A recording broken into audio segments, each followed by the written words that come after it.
Um, but Jeffrey Black Youngster.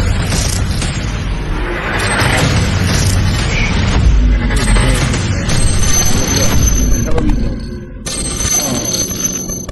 And, ju- and then, okay, then the funny thing about what, just like what Black Youngster said, Dolph from Chicago. So I don't know why. I don't know why Black Youngster and Dolph even had to beef, even in the first place. Man, I hope we can get it all situated and better. This is terrible, man. I watched Choke No Joke and Ray J throw Diddy under the bus on mainstream TV the other day, and I was sick to my stomach. I'm like, what are we doing? Jumping on Piers Morgan, Samboing and shit. Samboing on Piers Morgan. Samboing. It's nasty work, man. Couldn't believe it. I couldn't believe it. All this stuff coming, and we up here volunteering to say shit that I don't even believe is true. Yeah, I think it's all about folks want some money. That's what I heard. They get paid like 1,000 or 1,500 for these interviews, and people jump out there and say the craziest shit so they can get some views, and Yeah. that's a terrible look, man. Anyway, hopefully everybody's okay. I don't know if anybody has anybody in Florida in that Tampa, Orlando. Man, I'm looking, I guess Sarasota, that whole region, but hopefully they evacuated. If not, they got to some higher ground. They're saying this is going to be a pretty bad hurricane. Yeah, I love Florida, but I'd only visit, man. I'm sorry. I know y'all, but that's rough, man. This hurricane season can just wipe out a person's life. Anyway, praying for the best. Praying for the best. And it's what it is, man. So What up, Shane? What up, everybody? what up, Head Rush? Not much, not much. I brought a guest with me today. Compliments from Joy 107.1, Miss Katina. I'm sorry, I'm saying her name wrong. But Katina Lene, she came on the call today. I just want to give you a heads up that way. You don't see any strangers. You know what I mean? That's what's up. Hey, Katina, how you doing? Hi, it's Katana. My eye is silent, so Katana, sorry.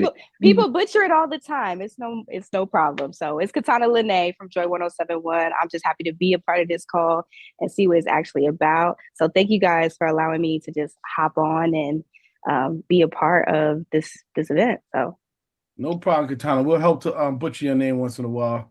So all right. Where's Joy 107.1 based at? Out of Columbus, Ohio. Oh, okay. Shout out to Columbus. Nice. Good. How's everything in the city?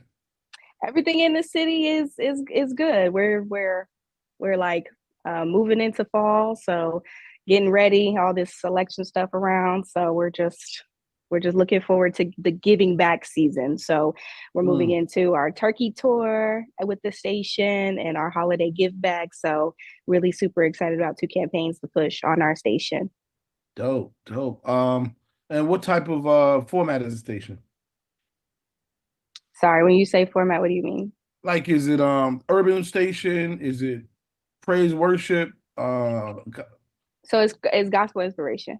Gospel inspiration. Yeah, that's dope. Okay, good. That's good stuff.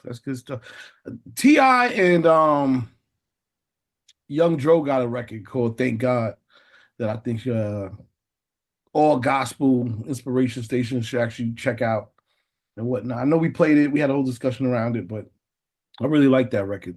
Feel like we don't give enough balance to some of this stuff, and that was one of those records I actually think should get played. So, but anyway, welcome to the call. It's all good. I guess we'll just jump into a couple of records, man, because it should be a pretty good day. We got D1 joining us today. Should be a little bit different, you know what I mean, or a good conversation, I hope. So, all right, I'll play some. Let's check this out. Anybody know who that is? Anyway, Cuddy. Cuddy, have you heard that yet?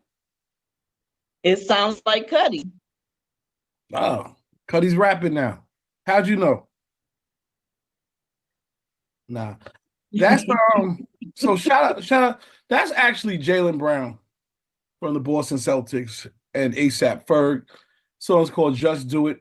There's a whole story. Apparently Jaylen Brown, obviously they won the championship, and I believe he won the MVP. And the idea was supposed to be, I guess he was going to be on the U.S. Olympic team as well, but he was kept off the Olympic team. And in this record, you can hear him saying certain things like hating on me and blah, blah, blah. But apparently it was because of his religion and that he's Muslim. Now, I ain't going to go too deep into it, but that was part of the story that wasn't told. So it's pretty crazy. Jenny, what made you say Cuddy? I don't get that. His voice sounded like Cuddy. I didn't put nowhere near. I don't know what ears you got on today, but okay. Somebody said, oh yeah, prayers for old school sister for sure down in Orlando in that area, man. It's a lot going on. I mean, shoot, these hurricanes are getting way crazier than I mean, it looks like they're getting crazier than when we was kids. You know what I mean? It's just like a lot. Cats getting washed away type stuff. They still got like 300 something people missing in North Carolina. It's crazy, man. So anyway, shout out to our NBA season. We have the first Knicks Nation preseason game tonight. Yesterday, I went to Ad Week and I stumbled after Ad Week, which was dope. So Ad Week is an advertising conference that happens every year in New York. It takes the whole week up, and it's like right by 33rd Street and 6th Avenue. So it's at the old Manhattan Mall. And after the conference, I came out, me and my friend Janea.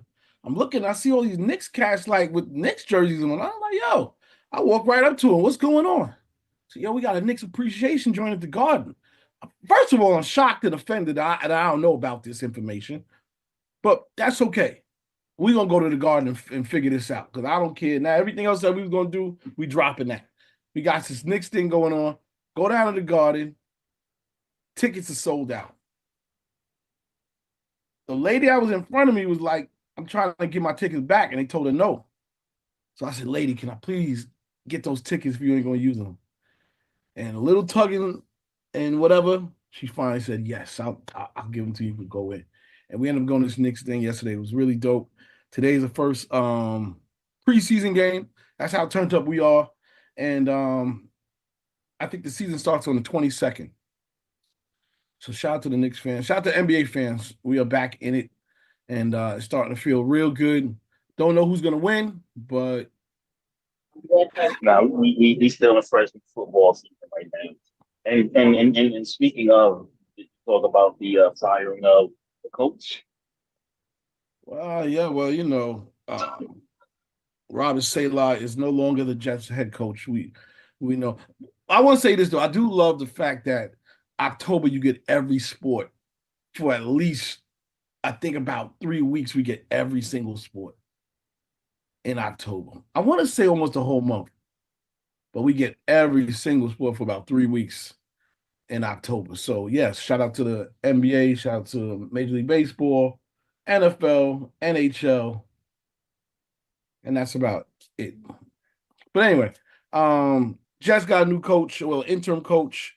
The rumor is that they're putting out online is, of course, they want Bill Belichick. We're gonna see what happens, man. It's not the best season for New York fans.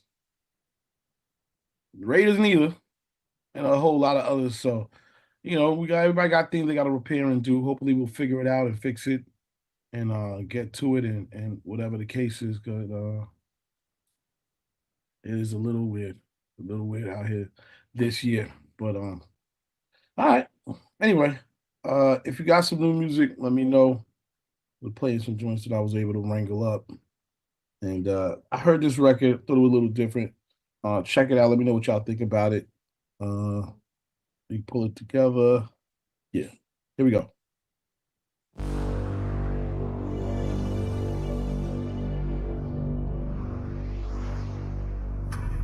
Oh, sorry, wrong song.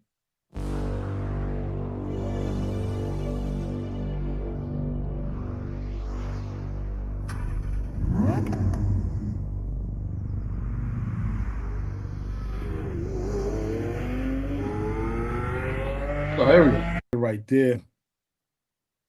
Super dope, man. That's actually a fucking very dope album.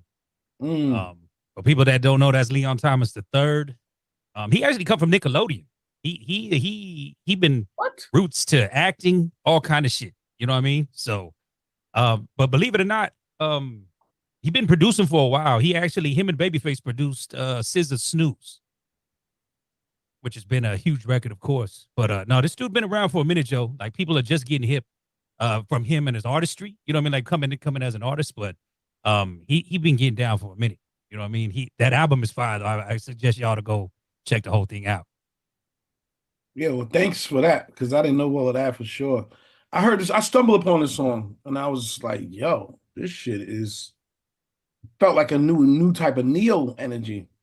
And I played it back and back. I was like, yeah, this joint's hot. I like it.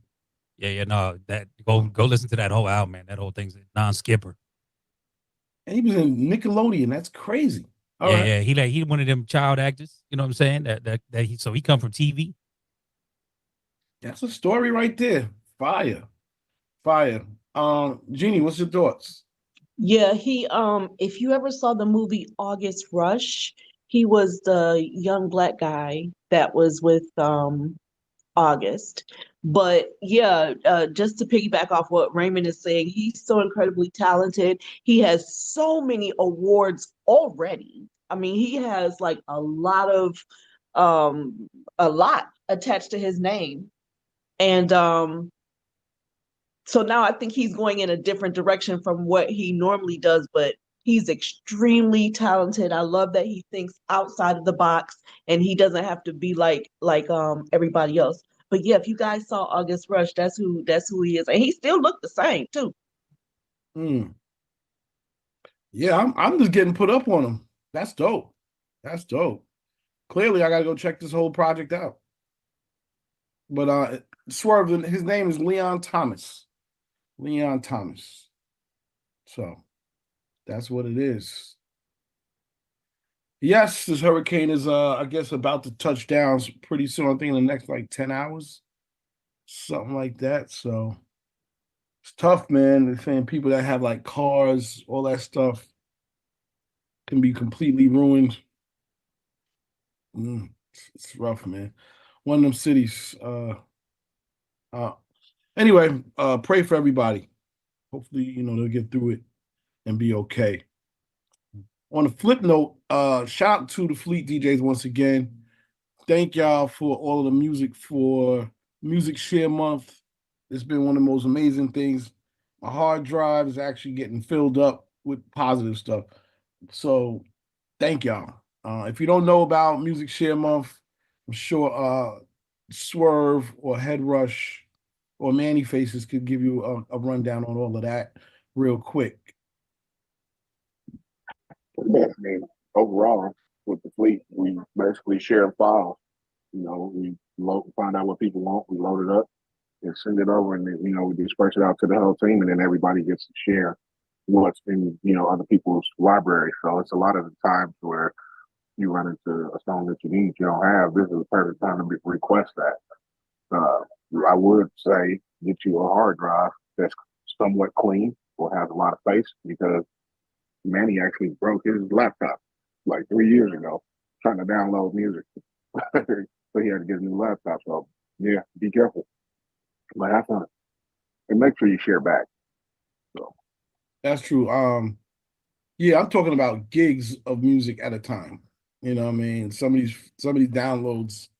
I think I saw one that was like 60 or 59 gigs, something like that. We're talking about a lot of music for different genres and different file types. I've even somebody sent stems the other day. I didn't download that. That was like another crazy file, but just having the drums from a certain record you may like, or the snare or the vocals or the background vocals, you get really creative and crazy. So something to check into, man. And yeah, I'm gonna put together a folder and share one back. I got some crazy break beats and all of that. So but you can get loaded up, man, and level up. And I'm not sure where everybody's getting their music from these days. It's just we're in flux in the business to a degree. A lot of people who were at one place or the other might not be there anymore. So anyway, we'll play a song, come back, we can talk about all of that. But yeah, check this out.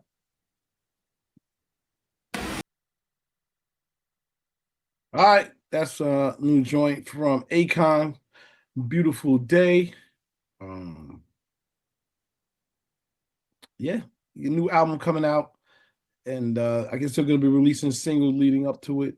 Shout out to Tony Neal. He's sort of managing all the back marketing efforts with that. And yeah, Akon is back as he travels around the world. Miss Jeannie. Can I just say that I missed Akon? I don't know why, but I missed him. I really did. Just he's different for sure. So the song is a little boy in Jamaica that made the song, and he didn't get paid for it, but the song went viral. So Akon did the correct paperwork with him and took the song. So now the boy is getting paid for it, but still, Akon just have like a little different something. So I'm happy he's back, and I'm looking forward to the album. Yeah, shout out to Akon. Akon been thinking different though. You know, he's not only artist wise, but who the hell goes out and says I'm going to go to a place and build a city, amongst other things. You know, yeah, he's definitely a Renaissance type of guy. So shout out to him. Shout out to the kid that did write that song that went crazy viral in Jamaica and had his whole class singing it as well. I hope he gets his royalties. I'm pretty sure, you know, Akon's gonna take care of the kid and give him his royalties, his first publishing checks and all of that good stuff. So it's exciting stuff, man. Shout out to Akon for that. For real, for real. Yeah, man. But anyway, I was saying before, but I guess my question to everybody was, where do you get your music from? Like what platforms? You know, I know Digiwaxx is one, but outside of Digiwaxx, you know, is it coming from labels directly? Are you in a record pool? In particular, are you just sort of surfing and you know you're using like one of these YouTube converters or another type of converter and just picking what you want and downloading it like that? Like, you know, you don't incriminate yourself. Ain't nobody trying to jam you up. But it's a good question. I just want to know, like, how people getting their music.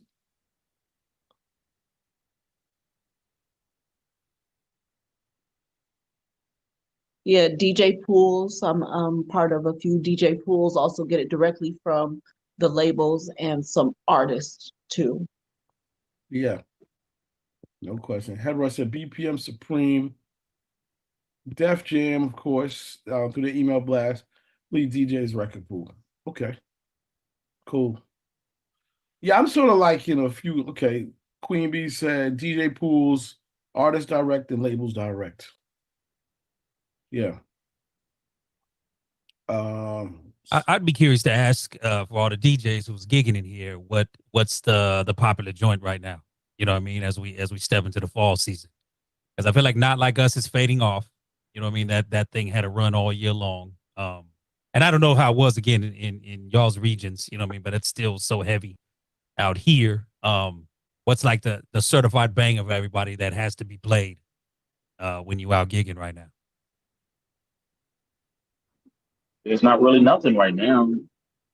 It's kind of quiet right now. Yeah, another time of like we keep talking about this every year, man. Like it's you know a hit record is very far and few anymore.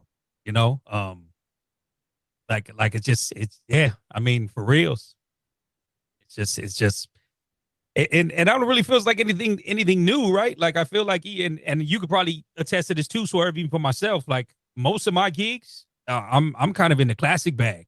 You know what I mean? I'm not. Yeah, I still play a lot of the old joints. A couple of weeks ago, the fraternity in my joint, and I know the girls, they mostly were Jamaican, and the guys too, so they asked me for the '90s Jamaican joint. You know what I mean? So, and like I said, I guess it depends on the crowd, age, but I feel comfortable. Of course, I'm sure you do too, and even some of the people I feel comfortable playing. Yeah, the '90s, late '90s, mid '90s, late '90s, early 2000s stuff. Stuff that people dance to.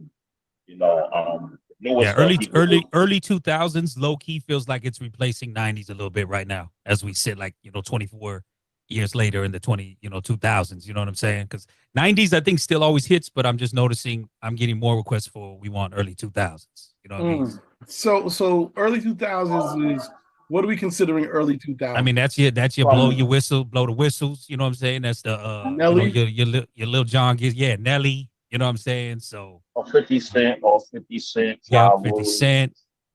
Ja Rule,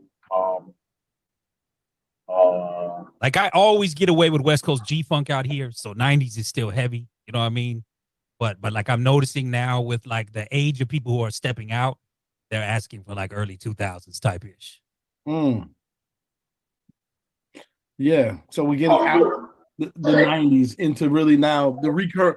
So would you say it's about a 20-year when you start calling something old school? I mean, well, I'm still a believer old school is old school. So that's still always gonna be like the zaps and the one ways, the D trains. Like that's gonna always be old school to me. But the younger demo is calling like 90s hip hop old school. And it's like that's not like 90s hip hop is 90s hip hop. You know what I mean? But they are referring to it as old school, and we keep going through that in this conversation week to week, like to get rid of the term old school. But like for me, like I said, old school music, that's your zaps, that's your, you know what I mean, the one ways, the D trains, That's old school. that's old school to me. Yes. Hey, I kind of agree with you on that one, man. What's going on there? I think that as far as now we're in the what the 2020 2020s, yeah. If you look at it, check this out. Y'all remember we used to call the oldie but goodies the stuff that came out in the 60s? Yep. Those were the oldie but goodies and 50s. So that was like from the 80s and 90s, that was like 20 to 30 years ago from when we was calling it that. So they look at the stuff from the 80s and the 90s, the oldie but goodies. You know what I'm saying? That's crazy. Well, shit. What's the name? Old school just said old is 50s, 60s music. So clearly this is it also depends on our ages. Right. It's definitely generational because I was raised in the 70s and 80s. I was listening to Earth, Wind and Fire and Parliament and Ohio Players and funk bands and jazz bands, Sanborn and what's his name? The dude that be doing all the poets that I didn't forgot his name, but just that type of music. Then I got experience from that point on, and I've seen the evolution of music from then on to now, and how it's changed and how it's similar, and how they still are pulling from music from the 50s and 60s and don't even know it. I mean, I be hearing so much stuff. I be like, damn, they just took that from such and such. And half the people that I'd be like, what? I never even heard that one before, the original. And then that's a lot of things. I noticed a lot of people doing that too. They're like researching where the original song come from, because that's where the root of the music is. I mean, you got to go deep back. You can't just limit yourself to 20 years back. You got to go way back. I go way back to the 20s.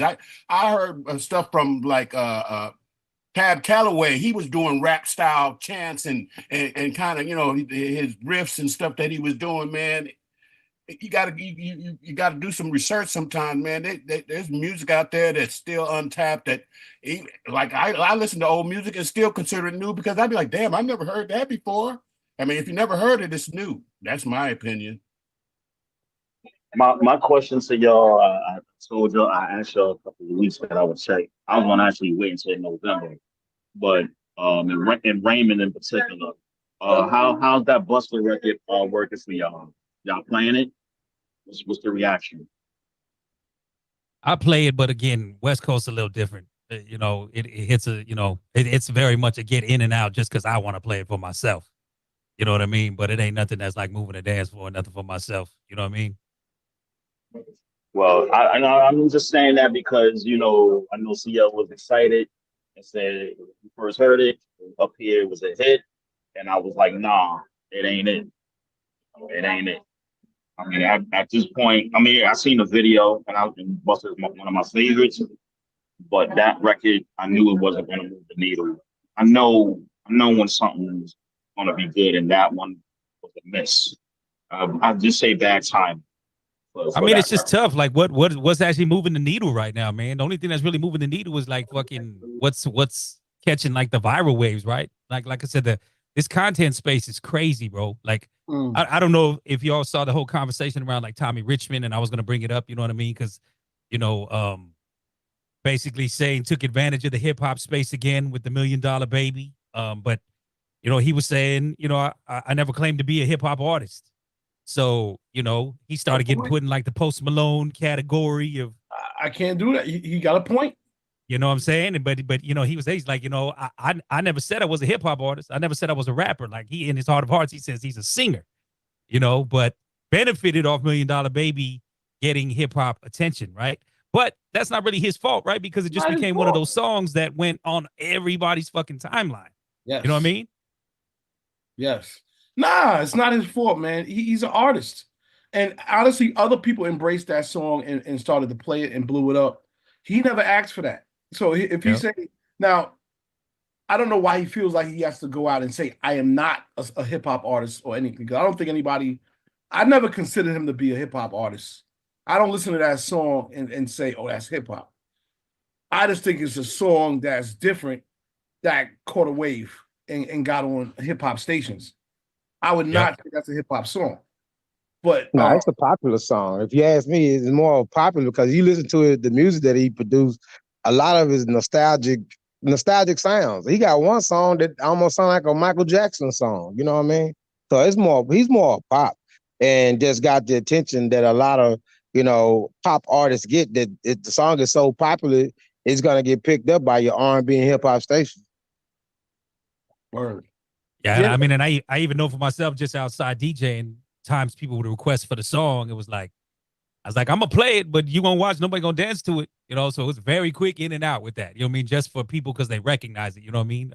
Again, one of them ones that been all over TikTok, been all over the reels, it's just crazy how much that shit has affected the wave of music, man. And I mean, I think even going back to the previous conversation we was just having, like we've never been in a time where we're dealing with so many artists, right? It's hard to say that people are even fans of music anymore because everybody hears a song, they're like, well, I do that too. You know what I mean? With everything that's available, it's just that's what I've been saying. That's what I've been saying the whole time, but with that being said, we're gonna really see who is really talented moving into 2025, being that is really the majors downsizing their enterprise. And it's going to be a lot more people that's independent. So we're going to see what artists really step up, who's going to really bring that talent. Is the music going to really be good? Is it really going to get pushed out there? Do they really have a team to support their career and believe in their music and everything like that? So moving into the new year, since the downsizing of all these majors coming slowly down, and even with the streaming platforms, people not really, which I said many years before, people are not really messing with that now. People are doing the whole really independent thing, gotta have their own website, gotta have basically their own enterprise, and people gotta buy into that. So we're gonna really see if the people really buy into it now. And numbers show. The numbers really going to tell, like, if they really about that life. As we know, the numbers in MySpace and other people been low. And look at her, she's quiet now. After her album, she got real quiet. What's going on? What's really going on? She ain't it, yo. You know what I mean? She and like I said, it ain't her fault. I think they thrust her into the, you know what I mean? She caught a viral wave with that Munch joint, and that's just kind of what it's been, you know what I mean? Which is part of the reason why I think all them layoffs started happening from the labels, because everybody was doing that and they're realizing it's not working, it's not sustainable, which is why, again, amazing to see cats like MC Lyte and LL and Nas, and you know what I mean? That's what we've been accustomed to. Like, ain't nobody putting out no half-ass shit, where up until now it's like, oh, it goes viral, but then these people ain't really about to craft, and unfortunately, Ice Spice is learning the hard way. You know what I mean? Like, if somebody would have took the time, like when Munch was hitting, and just started developing her, yeah, maybe she pops out 2 years later and it's a different story. But we've been watching since Munch. They started throwing her at every festival. She couldn't perform for shit. The only time she gets any attention when she bends over. You know what I'm saying? So it's just like, I mean, you laugh, but you know what it is. That's exactly what it is. I swear to God, man, shit's crazy, but it's true, man. It's crazy, but it's true, yo. You know what I mean? Damn, man. She only worth clicks, man. That's the only thing she's good for. She's good for clicks. Yeah, first quarter. I seen it with the makeup off, and I was like, no hate. I saw it the makeup off, and I was like, yo, who the hell is this? Like, it was funny, man, because I was in a convo with a female DJ friend of mine from LA, and she moved. I think she moved to ATL right now, but she was complaining about how she's like, I don't think it's right. I have to impress some men in order to get a gig, and it's like, okay, well, up until now, you out there scantily clad every time you go to a gig, right? That's what's kind of got the attention on you. When you cover up, they don't want you to do that. You know what I mean? And she's not a bad DJ, and I'm gonna leave names out of it. You know what I'm saying? But you can tell she's just of the modern era, where it's like she's not too concerned with mixing, not too concerned with transitioning. We're very much in the era these younger DJs are just slamming records. You know what I mean? But if you can get up there and dance and shake your ass, whatever, there's appeal there. You know what I mean? And it was like, I kept telling, I was like, listen, put some clothes on and watch how much shit changes for you. And so she kind of tested the theory a little bit, starting to come out in just like sweatsuits and shit like that. And she was like, yo, you know what I mean? And it's just like, it's weird because we're such a woman empowering movement, right? Or women are the quote unquote thing right now. But it's like women are, they're being used as pawns, right? I mean, think about even like your feeds, right? Artists are just using a woman to twerk or whatever with their music in the background, and that's getting the attention, right? That's getting the views. So, but how much is that actually carrying over to the artists for themselves, people checking out the music? But for the attention factor, listen, get a good looking broad or get a good looking influencer that is down to just play your music and even just be cooking, right? That's another thing. Like broads are just cooking in little shorts with your music on in the background. You know what I mean? And that's a thing. But it's like, been saying sex sales. If it ain't sexy, then it don't get the attention of the men or the teenagers and stuff like that.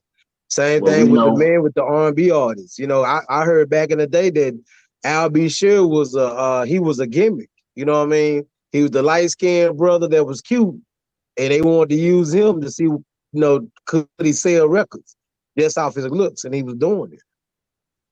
Light-skinned brother from the bank. Hey, but LB's hard. We can't take that away from LB. LB got some dope records. We know at the end of the day, why you bring up New Jack City? Uptown, yo. Uptown. we know in time looks to fade, but talent never fails. Boom. You got true talent, you could always win. A true skill set and talent, you can always win, no matter what age you are. Still always make music. Look at I'm gonna say a person like that we had on this platform, like Jermaine Dupri. He's still making #1 hits. You know what I'm saying? He's still. Well, first of all, let's wait. I know, Gina, you want to say something. I feel like this needs a part 2 because it never changes in terms of marketing. The good music is supposed to rise to the top. Like But- I'm gonna ask you a question, see, right? Mhm. Because I always pay attention to your email blasts. You know what I mean? When Digiwaxx sends them out. And then I'll pay attention to certain DJs when they are putting out the top whatever's. And it's like a lot of it ain't the greatest music. And be real, a lot of it is not music that we even play on these calls. But they're the music that is apparently working outside in the clubs and shit like that, right? So there's a difference there versus, do I say what's actually good? You know what I mean? Like I trip, like even some of these promo records I get from people that I've been working with for years. And I'm like, why are you sending out this shit? And it's like, it's because that's the business, right? That's the market. It's the market for it. But it's you're getting paid. So that's the thing, right? And we gotta be honest about people are paying to put their music out in front. This whole conference that I'm at, Ad Week, it's all about being able to put things in front of customers and people in different demos, wherever they are and whoever they are. Yeah, I mean, the real spill is the profit, right? You got to profit. You know what I mean? We're looking for ROI, right? But if I have a can of soda that is, if you look, I've been looking at, when I look on my timeline, a lot of stuff talking about how bad Fruit Loops are and that they have this cancerous ingredient in it, or how bad this product is. We know this stuff is trash. However, it's on every shelf. Why? Because it's being paid and marketed. So the truth is, you can take almost any song, good or bad, and you can position it to a place of popularity if I have enough money and if I know how to spend that dollar to reach the audience that I want to reach. It's just that simple. I'm not saying that's a good thing. I'm really not saying that's a good thing. I'm just saying that's the truth of how it works. Services, good or bad, products, good or bad, people, ideas, philosophies, all this shit is getting pushed up upon us because somebody has a budget and they're able to advertise. Digiwaxx advertises songs. That's what this is. Now, when we get on here, we get much more heartfelt. We get down to stuff we really like and believe. And that's why a lot of those songs don't make it here. But we have to, if we get paid, we put it out there. And not for nothing, there were songs that I hated that I seen blow up. Again, I thought it was trash. I wouldn't have picked it. I didn't play it first. But it took off. So and my other philosophy is like, I can't tell you that your baby's ugly. I can say what I want, but if you feel like your baby's good, then go ahead, put it out there. But at the end of the day, man, we've been, I remember when Def Jam was buying its own records, yo. Literally buying its own, literally manipulating the sales charts and the Billboard charts. So if you have enough money and look how many people lost streams and followers over the last year because they bought their audience. Anyway, go ahead, Jeannie. I was talking, yeah, the era of scanning CD codes, scanning the same CD a couple times accidentally on purpose. I miss those days. But they all the different Billboard charters, with the fake whatever bot they use to blow up the numbers. I feel like it's the same thing. But what I wanted to respond to was Raymond. It's like I want to say, oh no, that's not true. But embarrassingly, Women are being objectified for or as you say, pawns. We've always been objectified, but unfortunately we're doing it ourselves now. Yeah. Like before we were like, don't do this, don't look at me like this, don't, but now we're the ones who are, showing and showing, and not just that, it makes it harder for those of us back here to like, I want to beat my chest, I have the power, I'm in charge of this. And it's like, yeah, so about that Sexy Red record, so then what am I supposed to say? So it definitely affects other parts of the industry negatively. So for these pandemic artists, I do think the music god that they're on their way out, because we've all been cured now, so we don't really need them. And I think there is going to be a shift, and I'm happy that there's going to be a shift, because I'm over it. I'm not a gynecologist. I don't need to see pussy all day, every day. I just don't. Plus, I have one.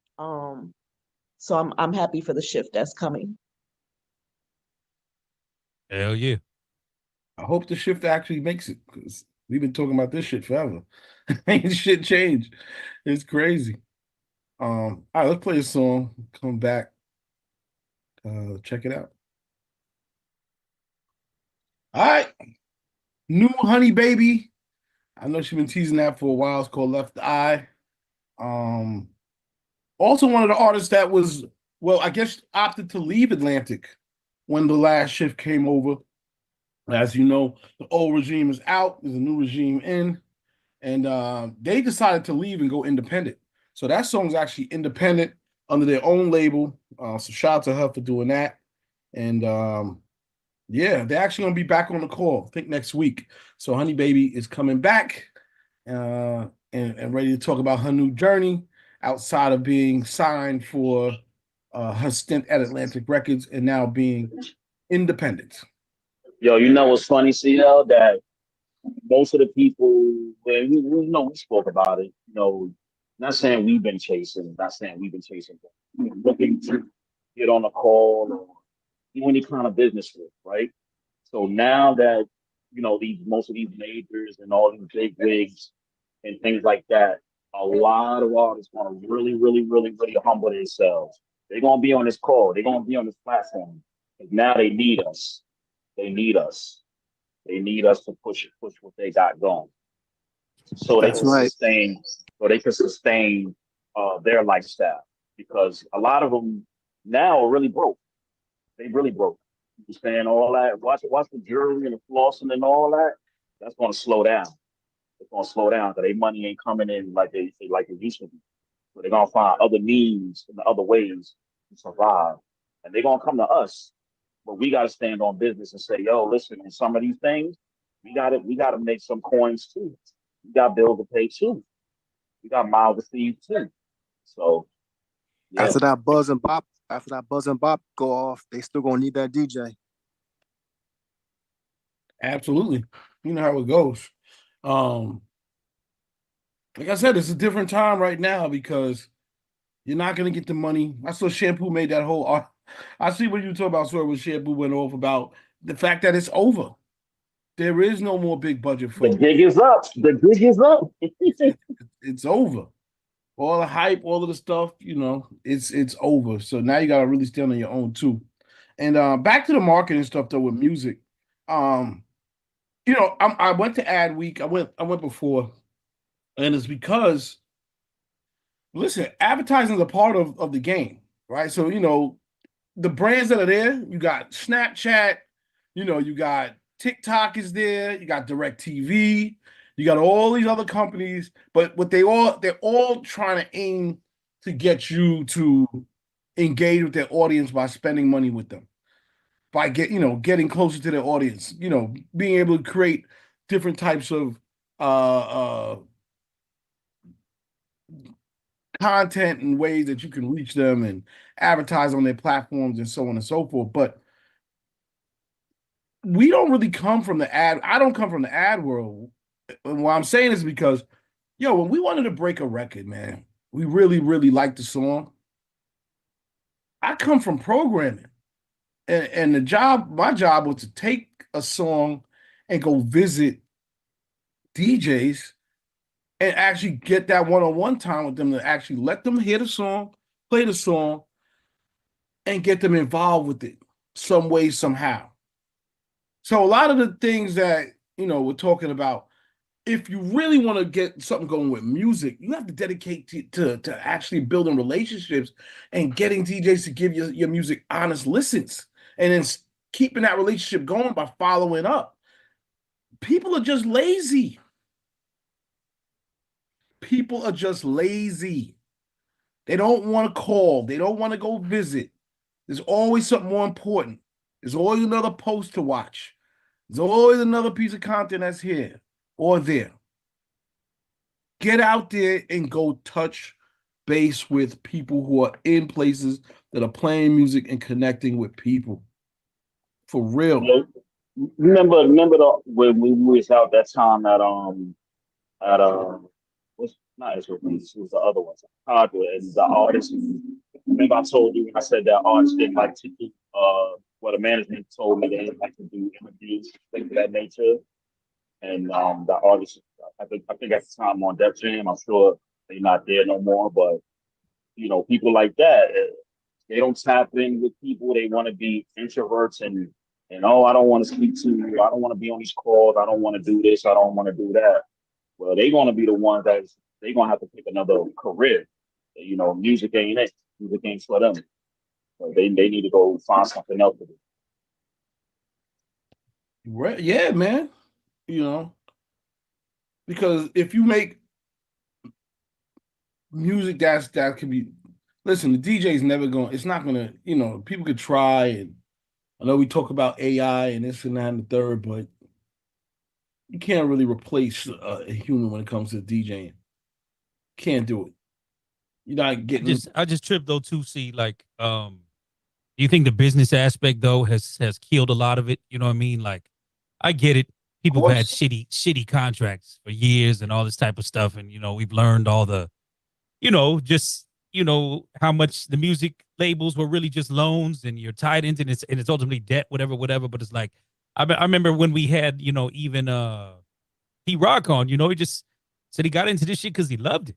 You know what I mean? Like, he never got into this with the idea of like he was actually even going to make a living off it. He loved DJing and he loved making beats and he just loved making music.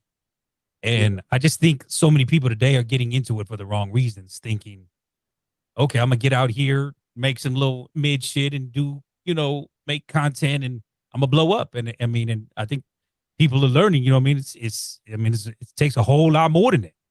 You know what I mean? But it's just, like I said, we've heard about the business of music for so long that I think that shit has killed the love for it and it's killed the quality. As to why we all fucking love music in the first place.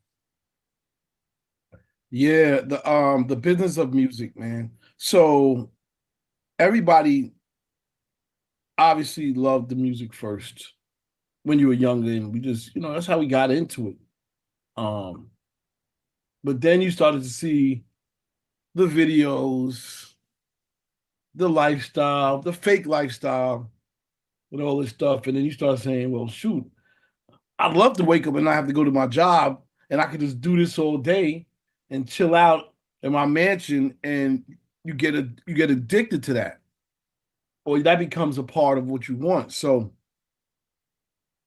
when a label would reach out to you and they say, hey, look, we want to sign you for $250,000, which for a label deal in the 90s, early 2000s, the 2010s, so on and so forth, you're getting half of that money up front, $125,000 easily in your hand, when you're in your mind want this lifestyle.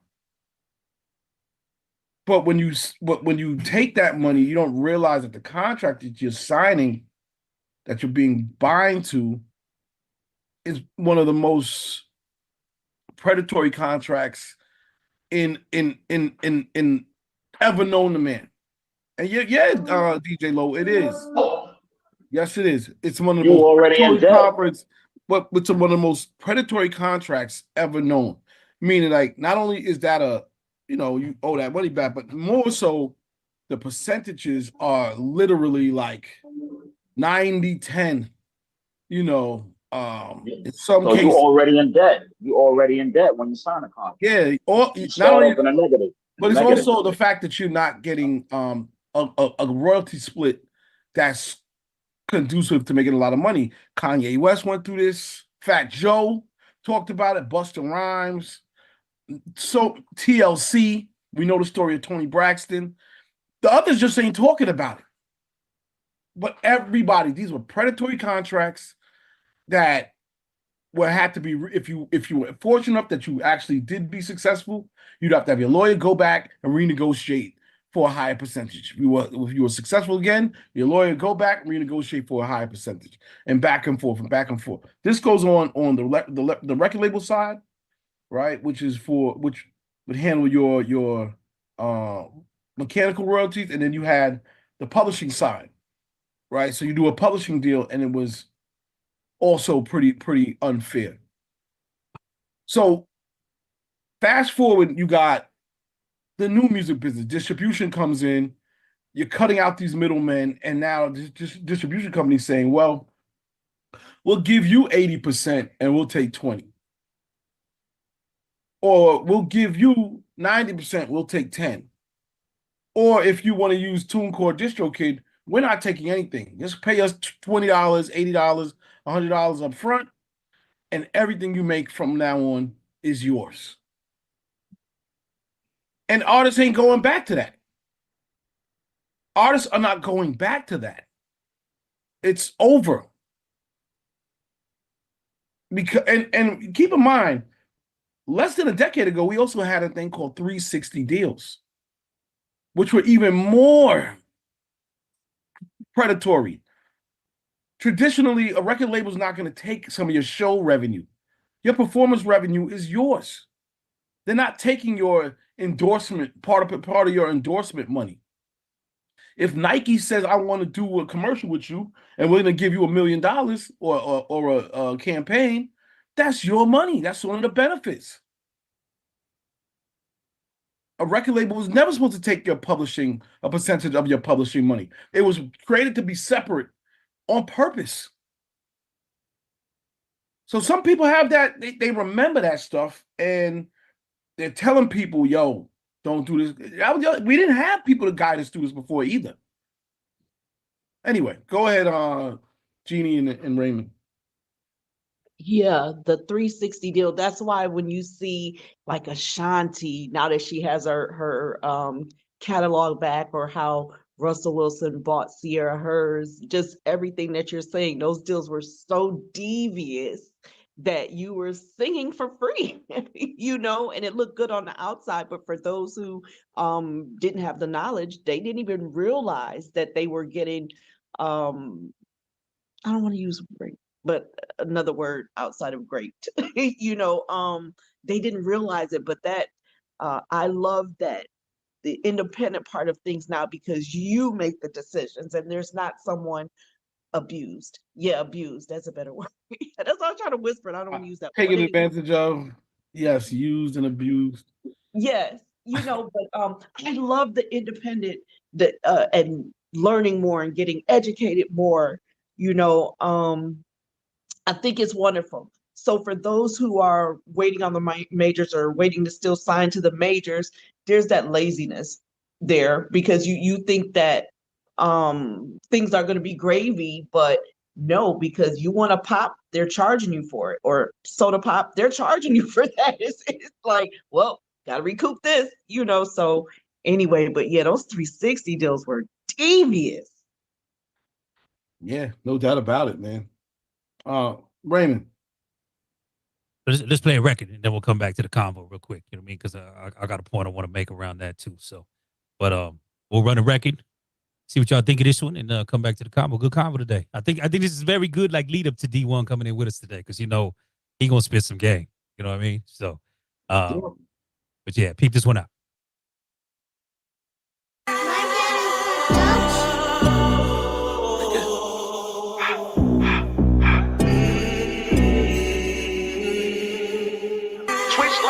Tens, 20s, 50s, 100s. Let's make it last. 10s, 20s, 50s, 100s. Let's get this cash. All I ever had was $1 in a dream. Now my whole team on the scene, ain't big dog. I done made $1 million in the streets, nigga. I can't stop, I gotta eat. I'ma slide to the beat on repeat. If it's smoke, let me know what it's gonna be. I think it's time to leave like a tree. Why the fuck these niggas worried about me? I ain't been home in a week. All these niggas tough, we'll see.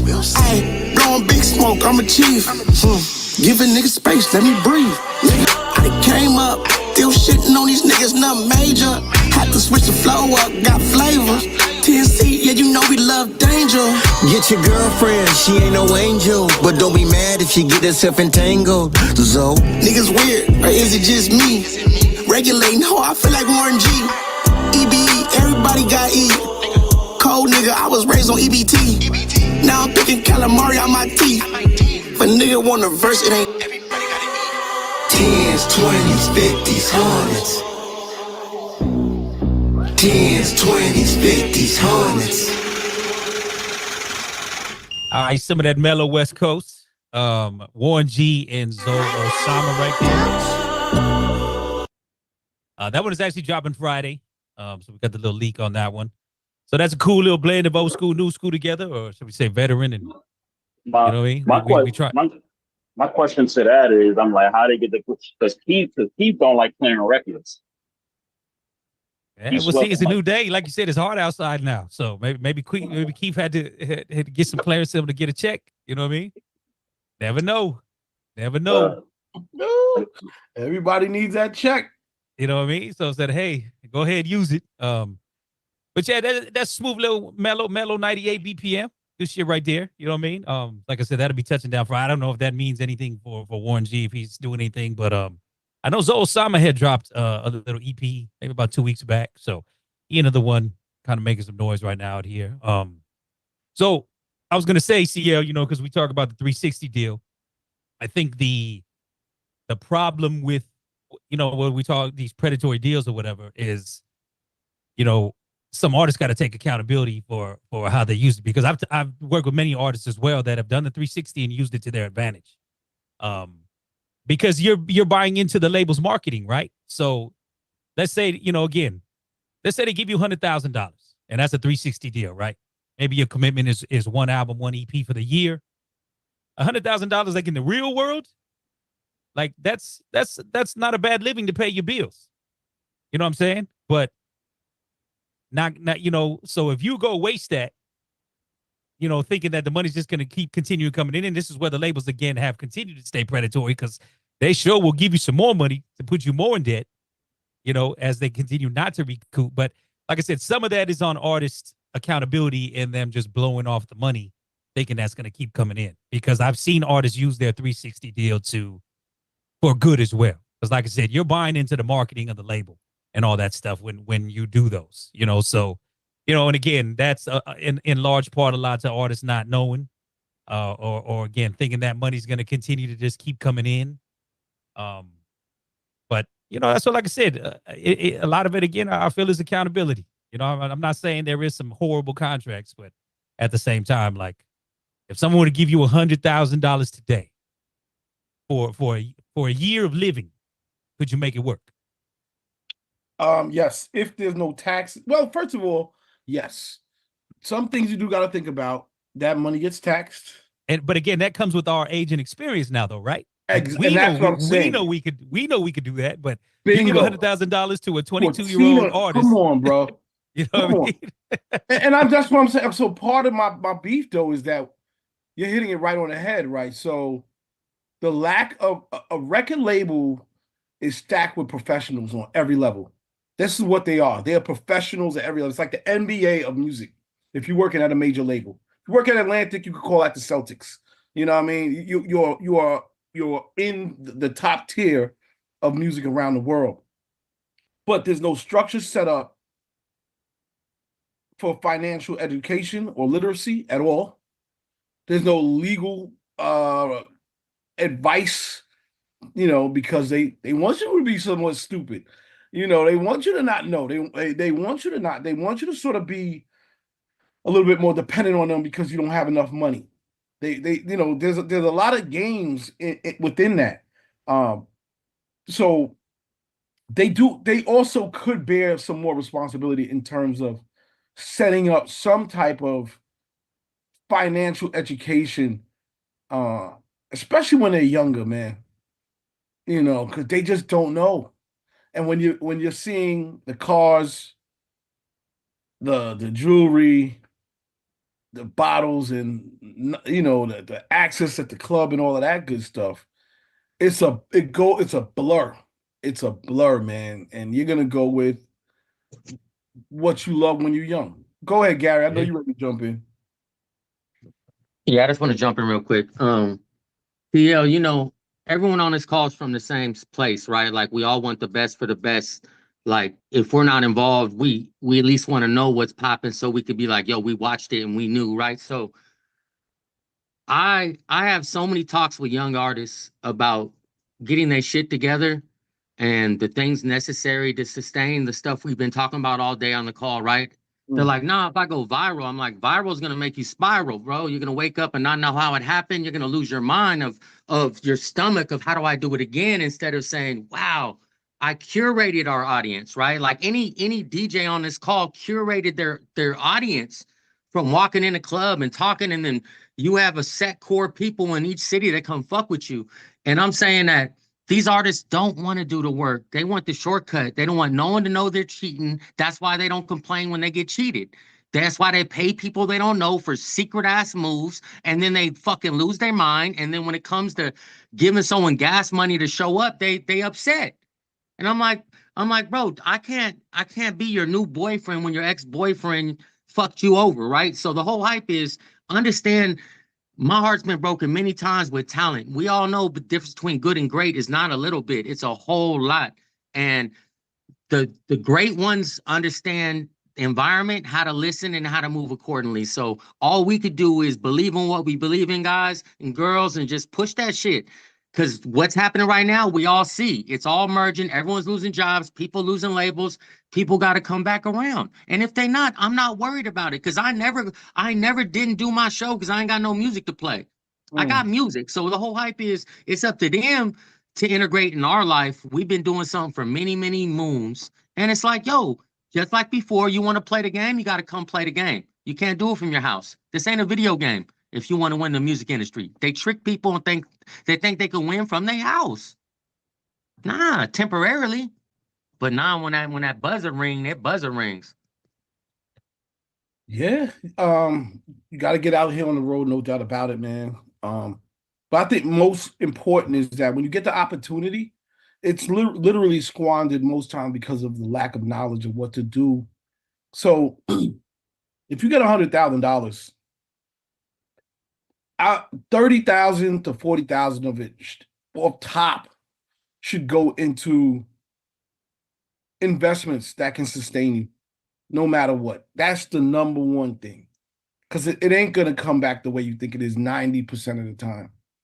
If you can buy assets, work and understand some ways to invest in terms of building up a little stock portfolio, building up a little getting life insurance, a couple of policies, being able to, you know,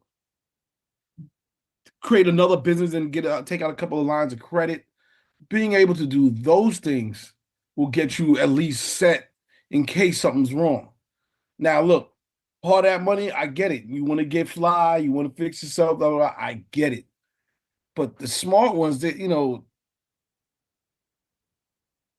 get a car through the credit line, through the business. That way you can write it off. You know what I mean? But they didn't have all of this going on when you know, we just did not know. Nowadays, I think it should be mandatory that you go to like earn your leisure. I think it's mandatory that you should check you know, what's his name? Myron, I forgot the brother's name, the Myron dude podcast. You know, there was another one I saw, Fat Man Scoop was on this really dope cop podcast with this Indian brother, man. And I thought it was just an awesome conversation about what Scoop plan to do. It's called Minority Mindset podcast. At the least, they should make the artists come in and look at some of these critical things to know, okay, these dudes aren't even as popular as I am, but they have multiple houses, they have this, they have that. How do they do it off of making less money than I did? And that might motivate them, but if you don't know, you just don't know. And I'll leave it at that. It should be a school. It should be a school, which will be like the new A&R school. It's like college, and to get in the game, you have to go there, go through the whole program and everything, and then from there you can, I guess, some way try to get a deal or get scouted or whatever to get put on. Like, I was thinking about that some time ago. I'm like, yeah, it should be, instead of just people just trying to get in, and a lot of them getting in don't know what they're getting themselves into. So it should be like a program or a school where if you really serious about this business, like everything you just said, Sierra, plus more, you have to go to this, go there and go through the whole program. Let's say a whole year program. Just like an engineer. If I want to be an engineer, when I want to be an engineer, I went to school for it. Even though I've already been interning in recording studios already, I still went to school for it to further my knowledge in engineering. You know what I mean? And there was a lot of things that I didn't know that I learned in school. And then there was some things that they didn't teach in the school that I already learned in the real world studio. So I think that needs to happen. Like, instead of people getting deals all willy-nilly or getting on through social media or whatever, I think you have to go through a program to get into this game. I think that'll be the new thing. Well, I think that's great. And I'm saying that record labels have the ability to create an infrastructure for it. I think that should be one of the things that's just like the NBA, man. They got the best healthcare in the world, the best dental care in the world. I mean, I really equate it to being on an NBA team, you know what I mean, or an NFL team or something like that, because you are playing for them and vice versa. You know what I'm saying? All your coaches, all your medical staff, everything, those are the label people. They make sure things go down properly. And with today's knowledge, the way it is accessible, they could create their own curriculum. But if you did not even want to do that, you could string together a bunch of YouTube videos that would serve as a course for people to look at over the course of time, to educate them at least to a level to where, hey man, you got $20,000 from a show. Let me give you the basic formula. 20% of that money is going to go into savings. Another 40% or 30% is going to go here. And, the other 30% could go here, and the last 20 could go there. That, give people the formulas. And I'm gonna be honest. Thank God, I actually read myself out of a lot of this. Right. So I read. I think I mentioned The Richest Man in Babylon before. I bought a $5 book at Five Below called Budgeting 101. This shit is in there.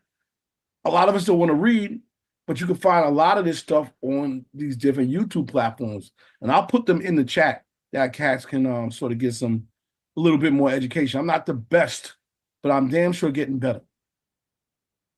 Hey, see, whatever happened with the, Def Jam just do the hip hop summits, and that helped out a whole lot too. Because I remember when they came to Dallas back in there, like 2002, and they, it just basically gave a lot of gems, a lot of knowledge. It's almost like the Revolt thing that's going on, but Def Jam had the Def Jam hip hop summit, which was really, really big. I'll say this, and Raymond touched on it before. Even us, we all have an opportunity to sort of do what we want to do within the culture. We could create a summit. We could go to Def Jam and create a summit. Def Jam could create their own summit. Def Jam could create their own summit. They could create their own festival. They have the backing and the brand to do these things. It's just they could have their own radio. Def Jam could have their own syndicated radio station around the country. They have a lot. It's the fortitude and the ambition to actually go out and do it. That's the only difference. Ideas, easy. Ambition, follow through, fortitude, stick-to-itiveness, being able to weather, because you're going to have some ups and downs until it's successful, with being able to bounce back from that. That's the difference. And if you can't do that, then, that's why a lot of things aren't really growing. They just sort of, they exist, but they're not existing to the potential that they could go to. Hey, CL, I just want to touch on that. Basically, the record label should follow the NBA, the NFL model. They have those rookie symposiums because, before it used to be an issue, like athletes would go broke because they didn't have the education. And I feel like with the record labels or even Digiwaxx, Digiwaxx can start a university where you can educate artists on the 360 deals, the different kind of deals that you have on the table, so that way you know which direction to go in and how to invest your money and stuff like that. I think that would be a great idea. Yeah, and the way things are these days, man. In the last 2 weeks, I've been to 3 conferences. 2 of them were digital, 1 was physical. They had the Manny Chat and Instagram content creators conference. That was free online, and then you can go back, and if you missed it, you can just go back and watch the sessions and get all the information. This is where they're talking about everything from obviously content creativity, how to boost your content, how to partner, all this different stuff was going on at that conference. I then went to partially today. I went to Zoom had Zoomtopia today, which was a conference about all stuff around Zoom. They're still on it. They're on there until 8:00. And then yesterday I was at the Adweek conference in New York, which is talking about advertising and cumes and different demos and all of how AI is impacting advertising and all this other stuff. But what I'm trying to say is that there's no excuse, because the knowledge can be stored digitally, or if you want to do it physically, you can pull off anything now. Anything. When you're on a digital conference, man, you can just look and see what platform they're using for the conference and do it yourself. It's just a matter of getting people together, coming up with some cool topics of discussion, and then just, getting people to come and turn on their computer and join from wherever they want to. That's it. And I know we're getting off on a tangent. I'm just. Yeah, no, I was just gonna kind of talk about what T-Rex was talking about. I mean, it goes back to what you were saying. From a predatory level, these label people don't want you to know the shit. You know what I mean? That's where it gets to where they taking advantage of you. You know what I mean? Go ahead, Earl. Go ahead, chime in, Earl. No, I was just gonna say exactly that. Like, I really don't. I'm not trying to sound like somebody who's negative or thinks the worst of people, but I don't. As a record label, why would I give you the key to the cage that I have you in? When it's in my best interest for you to be ignorant, running through money, needing us for your next advance, needing us to do XYZ for you, and we hold the shit over your head when you don't recoup, which you probably won't unless you got crazy live shows. You know what I'm saying? Like, I say that to say that the onus isn't on us relying on some big multi-billion company to help out people that is in their best interest to rinse dry. It's on our community, you know what I'm saying? And the people that actually care about shit like this. So that was it. Yeah. Because you came in, I think, on the second half of the combo, because we had to talk about how, the 360 deal can be predatory, but it's like if you use it right, you can make it work to your advantage. You know what I mean? But the tough part where it's like, because we were referencing, like, you get $100,000, you sign up for a 1-year EP deal, right? 360 deal, boom. You think that $100,000 is going to last forever. You think the money's going to keep coming in. And so that's where, again, it just becomes about knowledge, right? Right.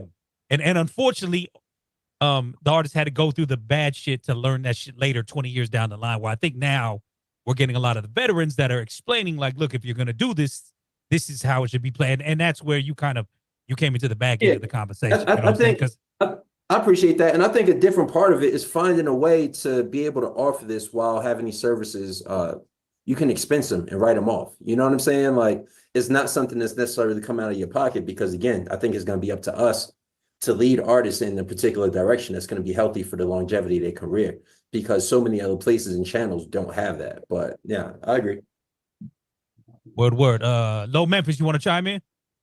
Yeah, I was saying, man, really, right now, all this stuff on YouTube, we had our own thumbnails of what we doing. Like on this right here with the podcast, we can have more than one other team, that's explaining everything, with the distribution, the 360 deal, or shit, whatever they want. I don't know. I'm just saying, if I had $1 million, if I had $1 million and I put it in, I wouldn't put in with the artist, but I put it with the promotion and all that. Yeah, All so the the marketing, DJs, right? The marketing. the DJs, they need it for the content. Then the artist, I tell the artist, I said, well, I give you a free trial, a free run, but if you get signed, I want a percentage of what you're gonna get signed with. We're gonna help you. We got the resources what you need to get where you trying to go. But when you get that deal, we got to get out. We just like lawyers. We don't get ours to the back end. So you gonna get them signed because he signed with you. If you don't, you know what I'm saying. But some people's not gonna go. Some DJs ain't gonna like their music. Gonna like, bro, I ain't like him, bro. Pass it. I spent all my money. Well, that's your problem. Now you owe us back. You just like the bank.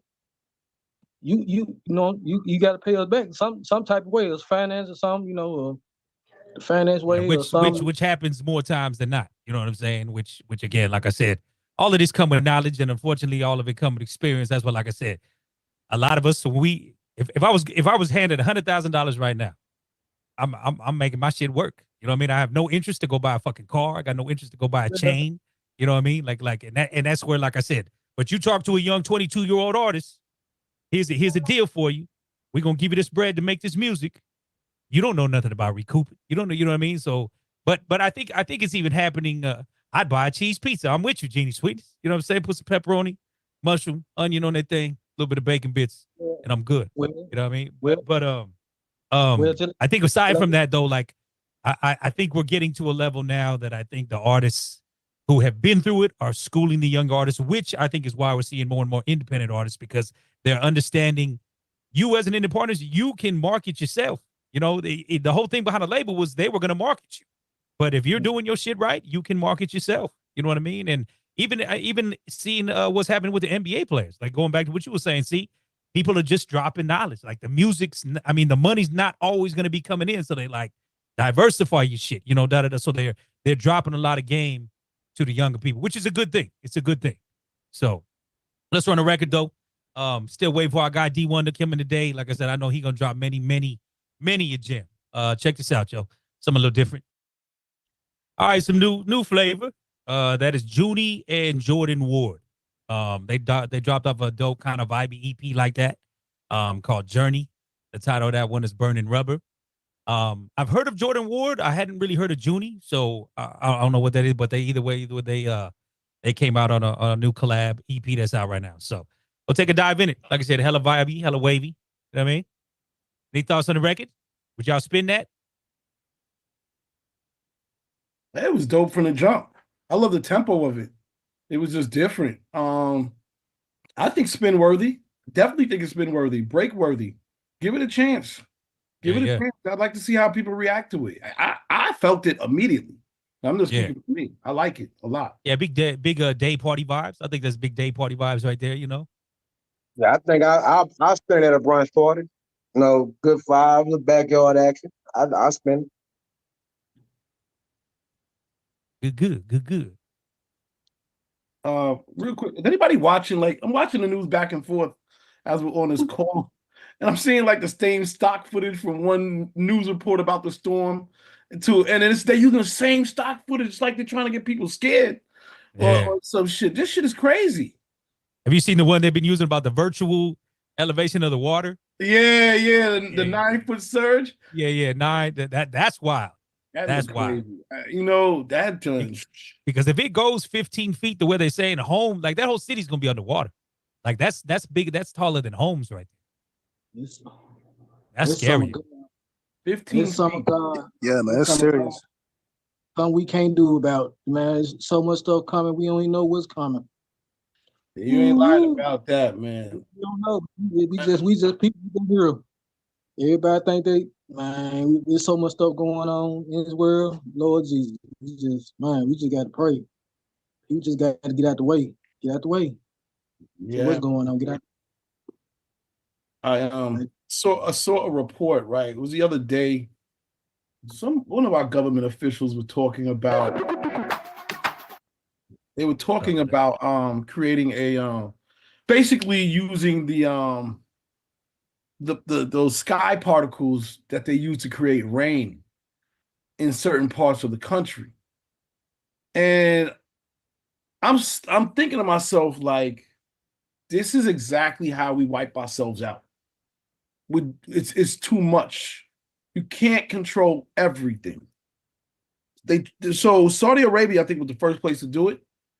And they were, doing it, and they were making it rain, and they started getting all this vegetation, and then boom, it got out of control, and they had one of the worst floods they ever had. They never had a flood like that in modern times because it's the quote unquote the desert. So you talking about that time in Dubai when they had a real bad flood in Dubai?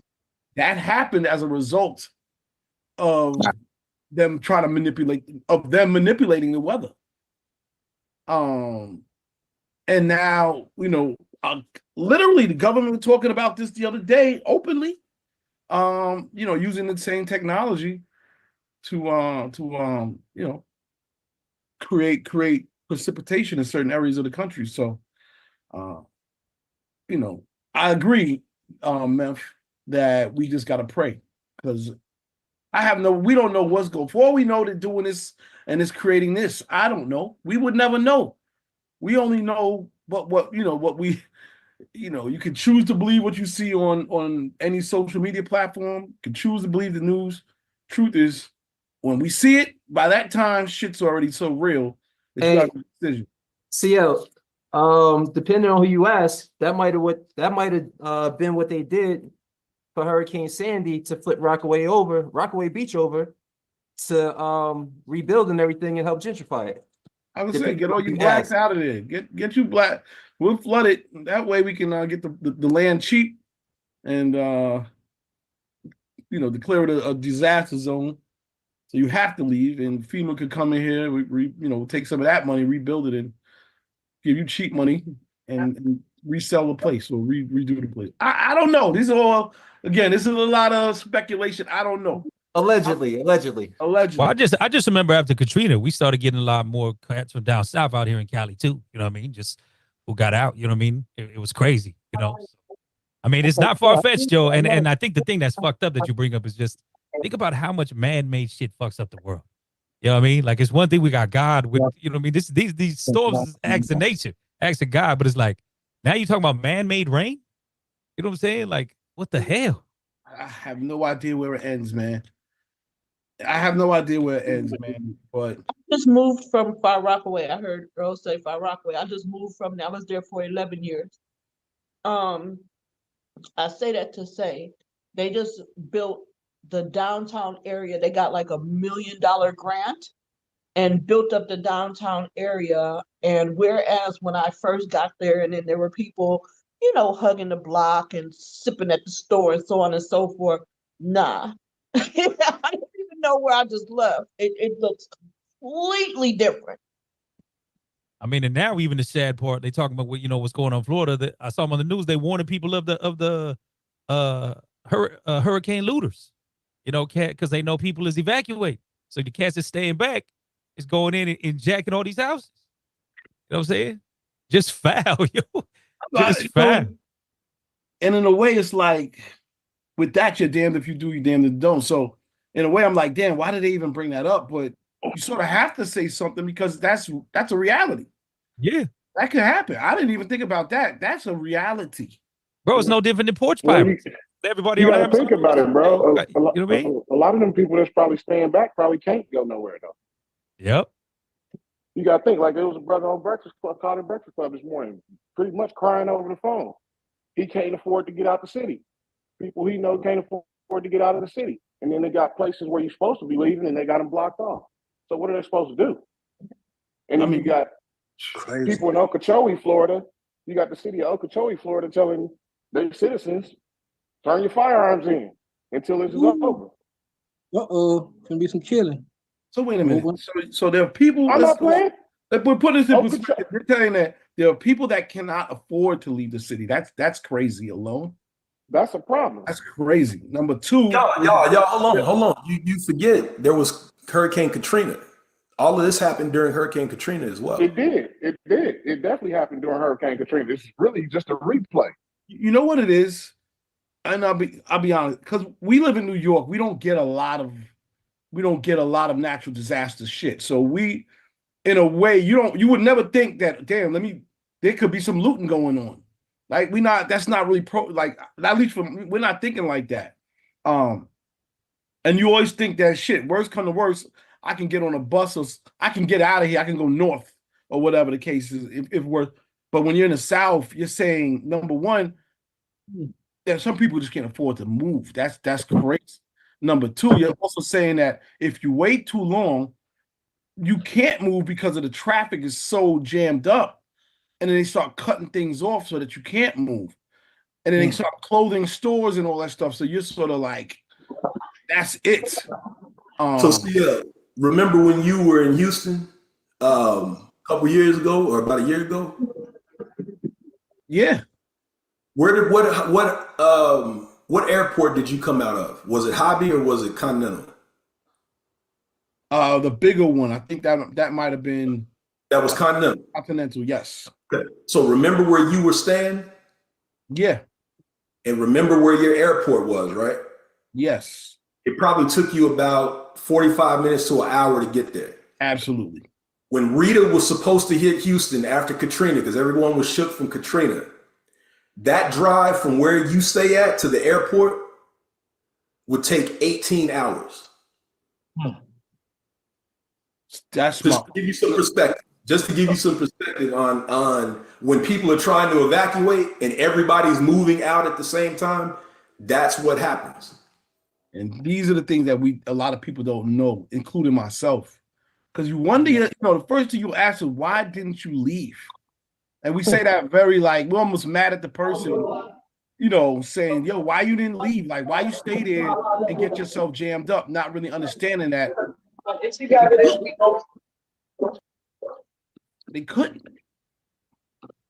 Yeah, there's a lot of people that don't have cars. So imagine the people who don't have vehicles that relied on somebody else, who's using Lyft or who's using Uber. They can't Lyft and Uber their way out of Florida. They stuck, and nothing they can really do about it. You don't catch that flight. The Uber driver trying to get out. The Uber driver trying to leave their damn self. What they gonna do? Stop and pick up a ride? Let me get this ride share real quick. Hell no. Yeah. Uber driver. A lot of places. Go ahead, Swerve. No, I was going to ask, have you heard, I mean, I don't know how true it is, but it could be a possibility of extension of Manhattan, them creating lower Manhattan, extending it, making new land and extending and putting houses and buildings on it and stuff like that, which is going to take. We're doing too much.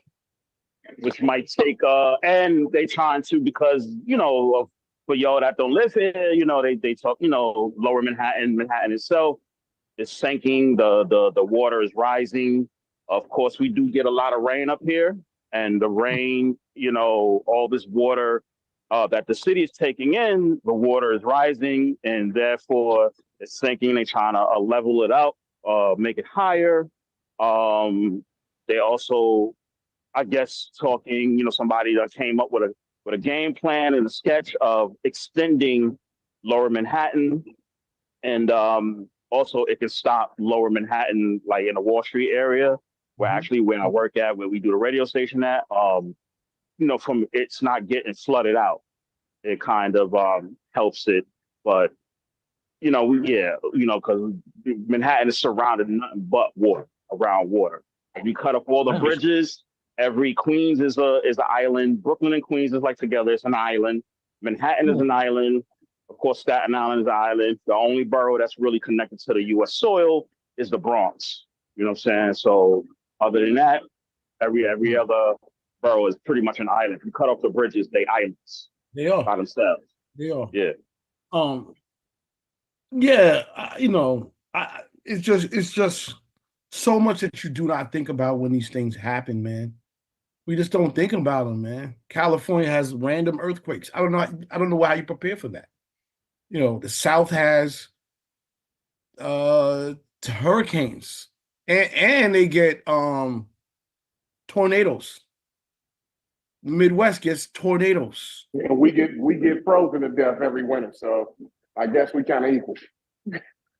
No, I'm just saying everybody has their fair share of natural disaster, and you don't think about it. Like you said, it took 18 hours. That's how much traffic, how many people trying to move when a storm comes like that. It's terrifying, man. Hey, man, I told y'all I'm not going to say who I work for, but anytime these things happen, y'all barely hear my voice. So I think about it. I definitely don't want that shit to happen in Florida because, nigga, this shit is about to be crazy. We still dealing with people from the hurricanes here in Houston. It was two of them that took. It was one hurricane. It was like some very nasty storms and tornadoes about a month before that. Yeah, man. So, I mean, I don't know where you work at again. However, if you ever get a list of survival do's and don'ts or anything like that, please feel free to share it. Because the lack of the information, I was telling somebody yesterday that we were at that marketing conference, and part of the messaging is like, you have to meet people where they are. Everybody's like, yo, I gave you, we did pamphlets, we had books. A lot of brothers and sisters don't want to read that shit. We don't read. We watch, we communicate differently.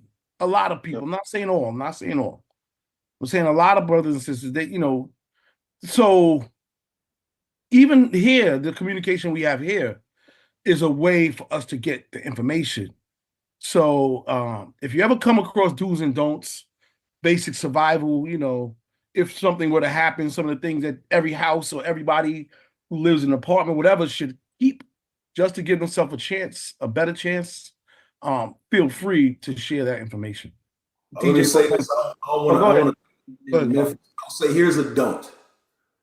Do not listen to idiots telling you that FEMA is giving money to immigrants. Do not listen to idiots telling you that Cobra Commander has a weather machine that is targeting Florida. That's a don't. Those are obvious don'ts, but I'm gonna let it be known here today.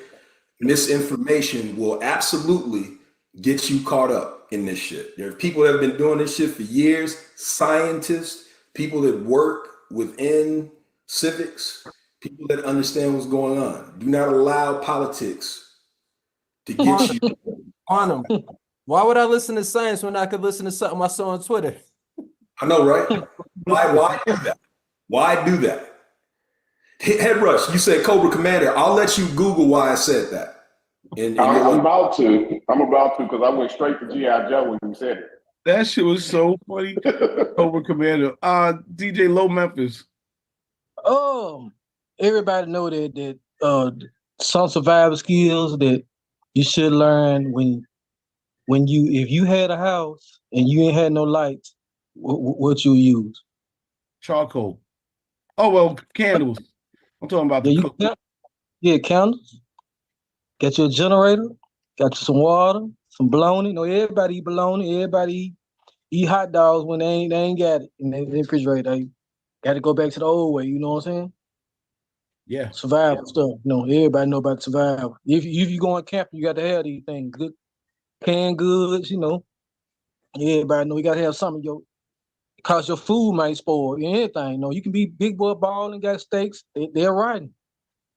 That's for fact, man. Yeah, man, that survival Hey, kit is important, man. Shout out to my so, man DJ Tosh. Just tapped in. Shout out to Tosh in the building, Sacramento's finest.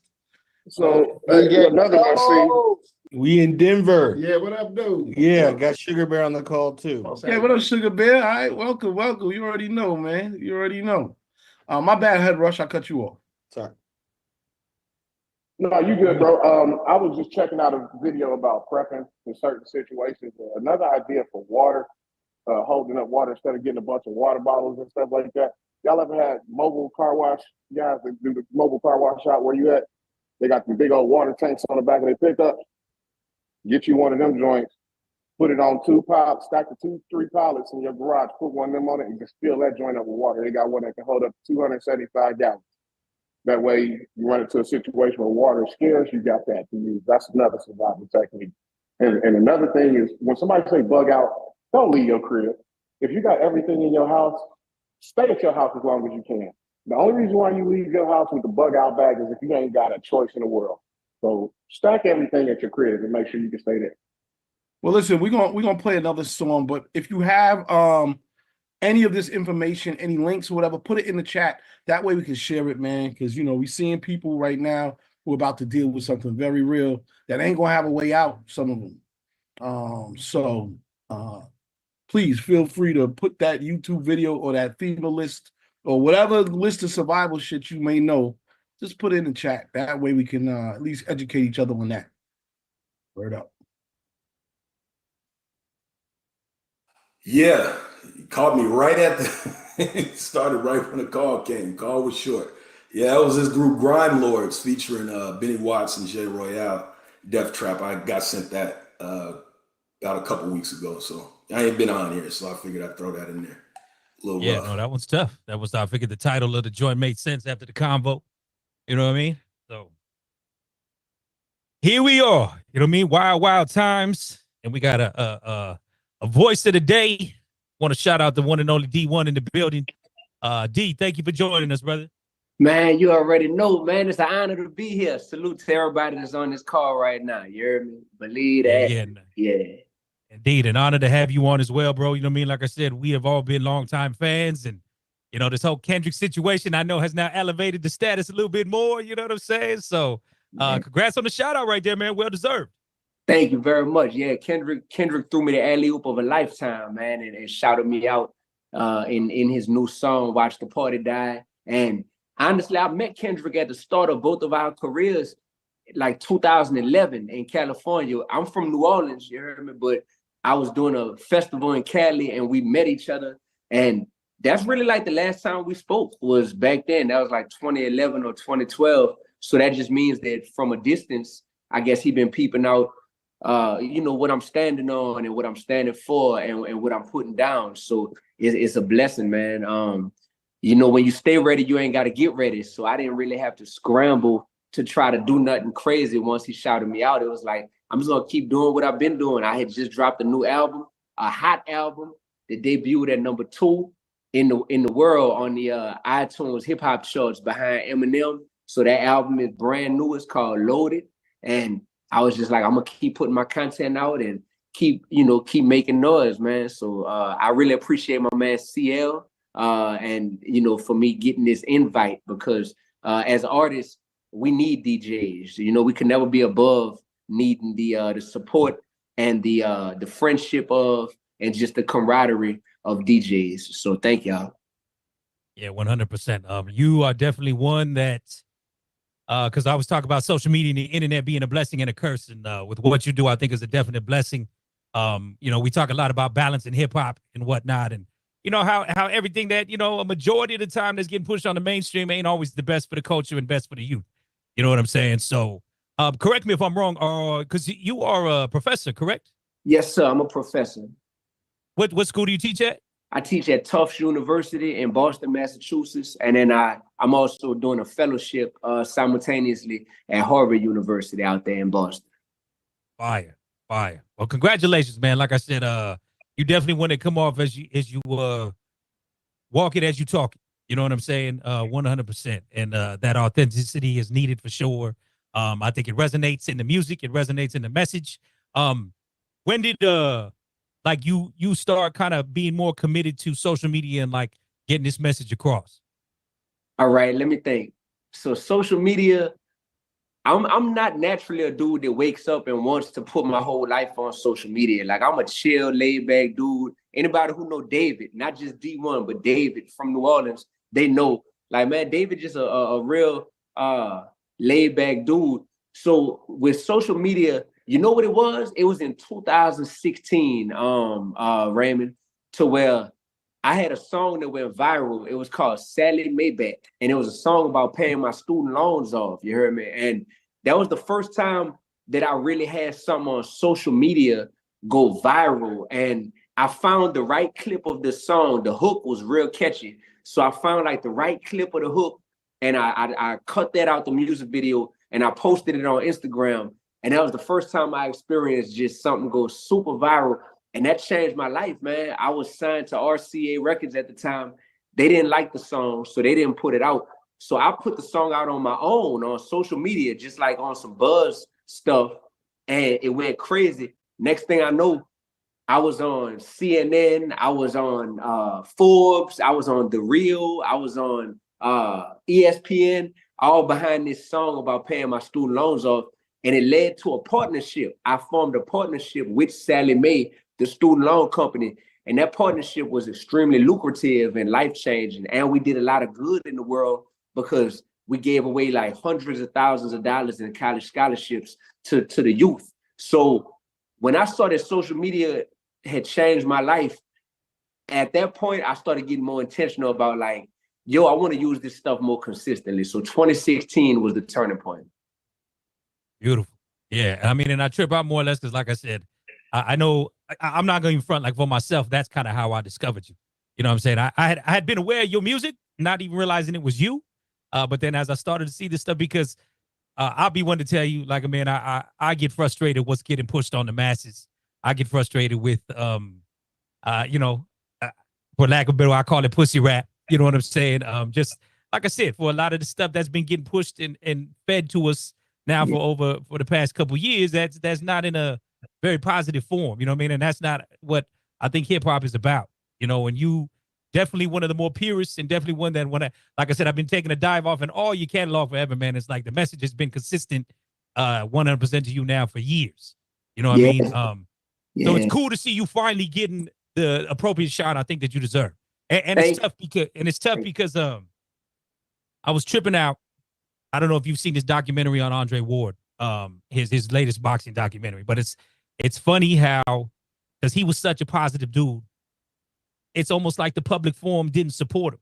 You know what I mean? And I'd love to wonder your thoughts on that and why you think the public as a whole, we gravitate more towards the negativity than just someone yourself rather with the positivity.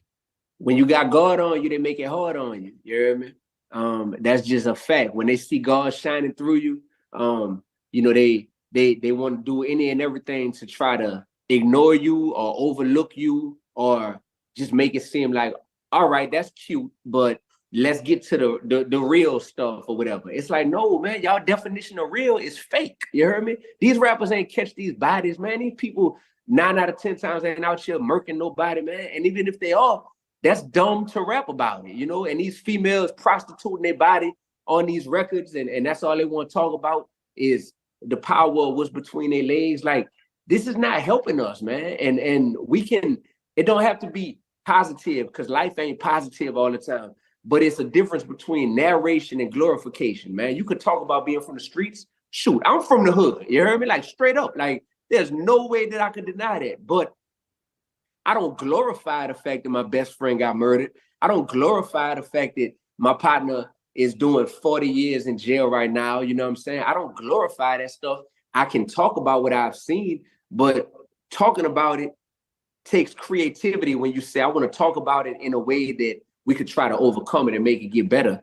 And people don't even respect the art form no more. So if they don't even care about being a talented artist, if they like, man, I'm just a rap hustler, I'm just in the game to make money, and that's it, they're not gonna respect the DJs. They're not gonna respect the real grind of going to the club, and when somebody play your stuff, you dap them off, you show them love. You heard me? You might buy them a little drink or something, or just just network with them and show that appreciation, building them relationships. I did all this. Open mics, driving from New Orleans to Atlanta, paying $40 to perform at Club Crucial, you heard me, T.I.'s club, and trying to get discovered. I did all this because I really love, I love the art form and I love the hustle that come along with it. And that's before I was making money off of this stuff. So that's just my thing, man. And now they didn't let the wrong one in the door, man. They didn't let the wrong one in, because now that I'm in, I don't care about their friendship. I don't need to be in the in crowd if it means that I gotta be silent or that I gotta go along with a bunch of stuff that I know is wrong in my heart. So they could try, you're right, they try to ignore you. They try to make it hard on you when you stand for something. But that's why you got to be so good that it's undeniable. You got to be so great that it's undeniable, man. And that's my goal when it comes to my music. Hell yeah. Hell yeah. Well, I'm going to say they let the right one in.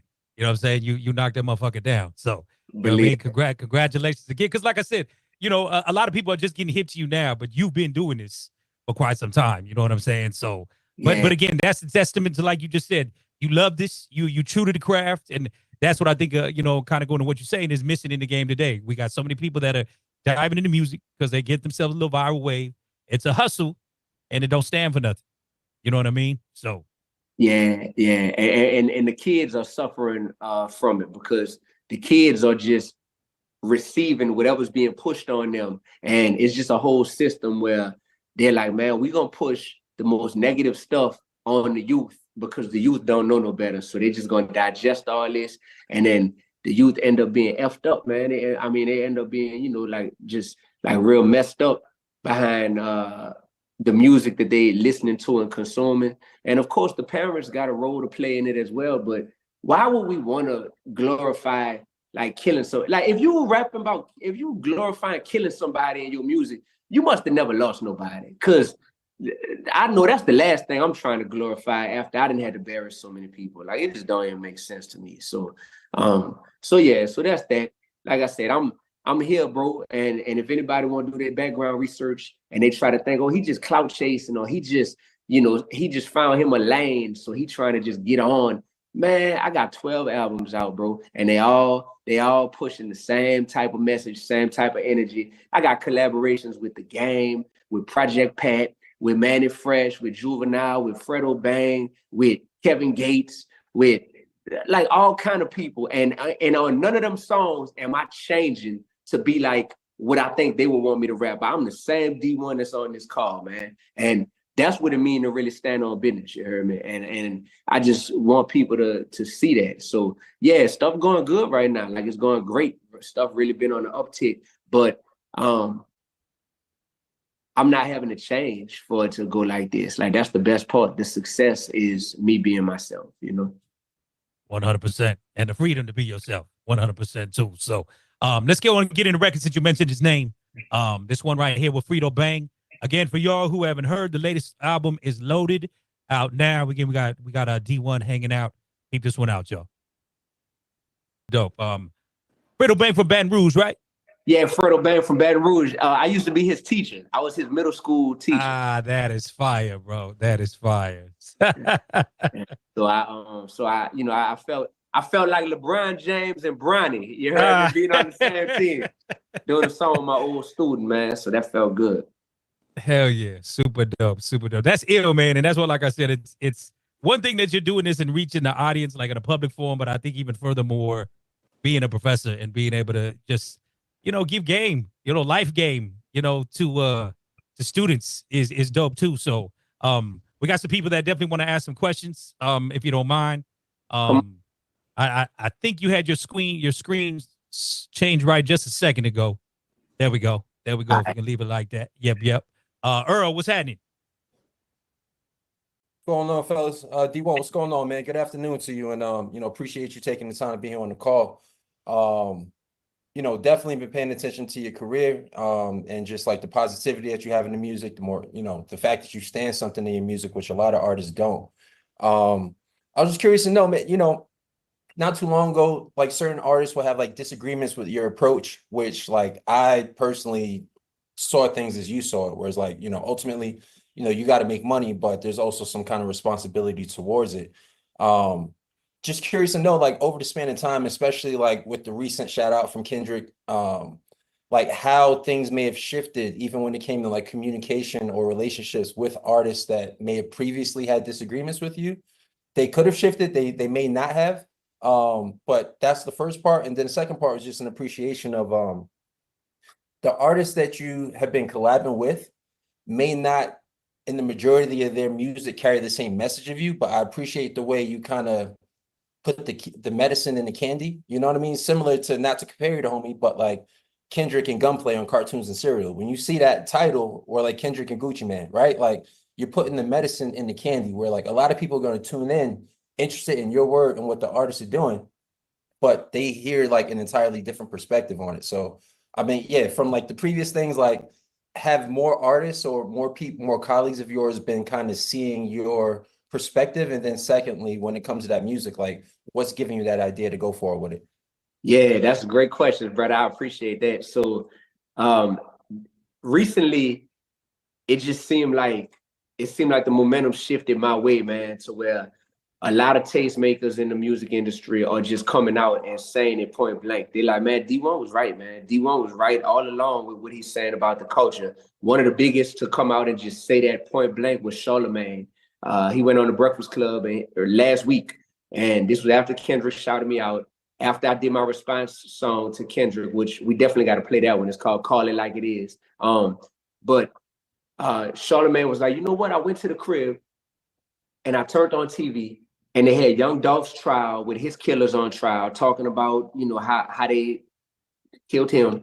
And then they got Young Thug's trial. And I'm just seeing this and I'm thinking, and he was like, bro, it's just so like depressing to be like, this what hip hop then turned into. He was like, man, D1 was right, man. Like what he's saying about the culture, like it's time for a shift.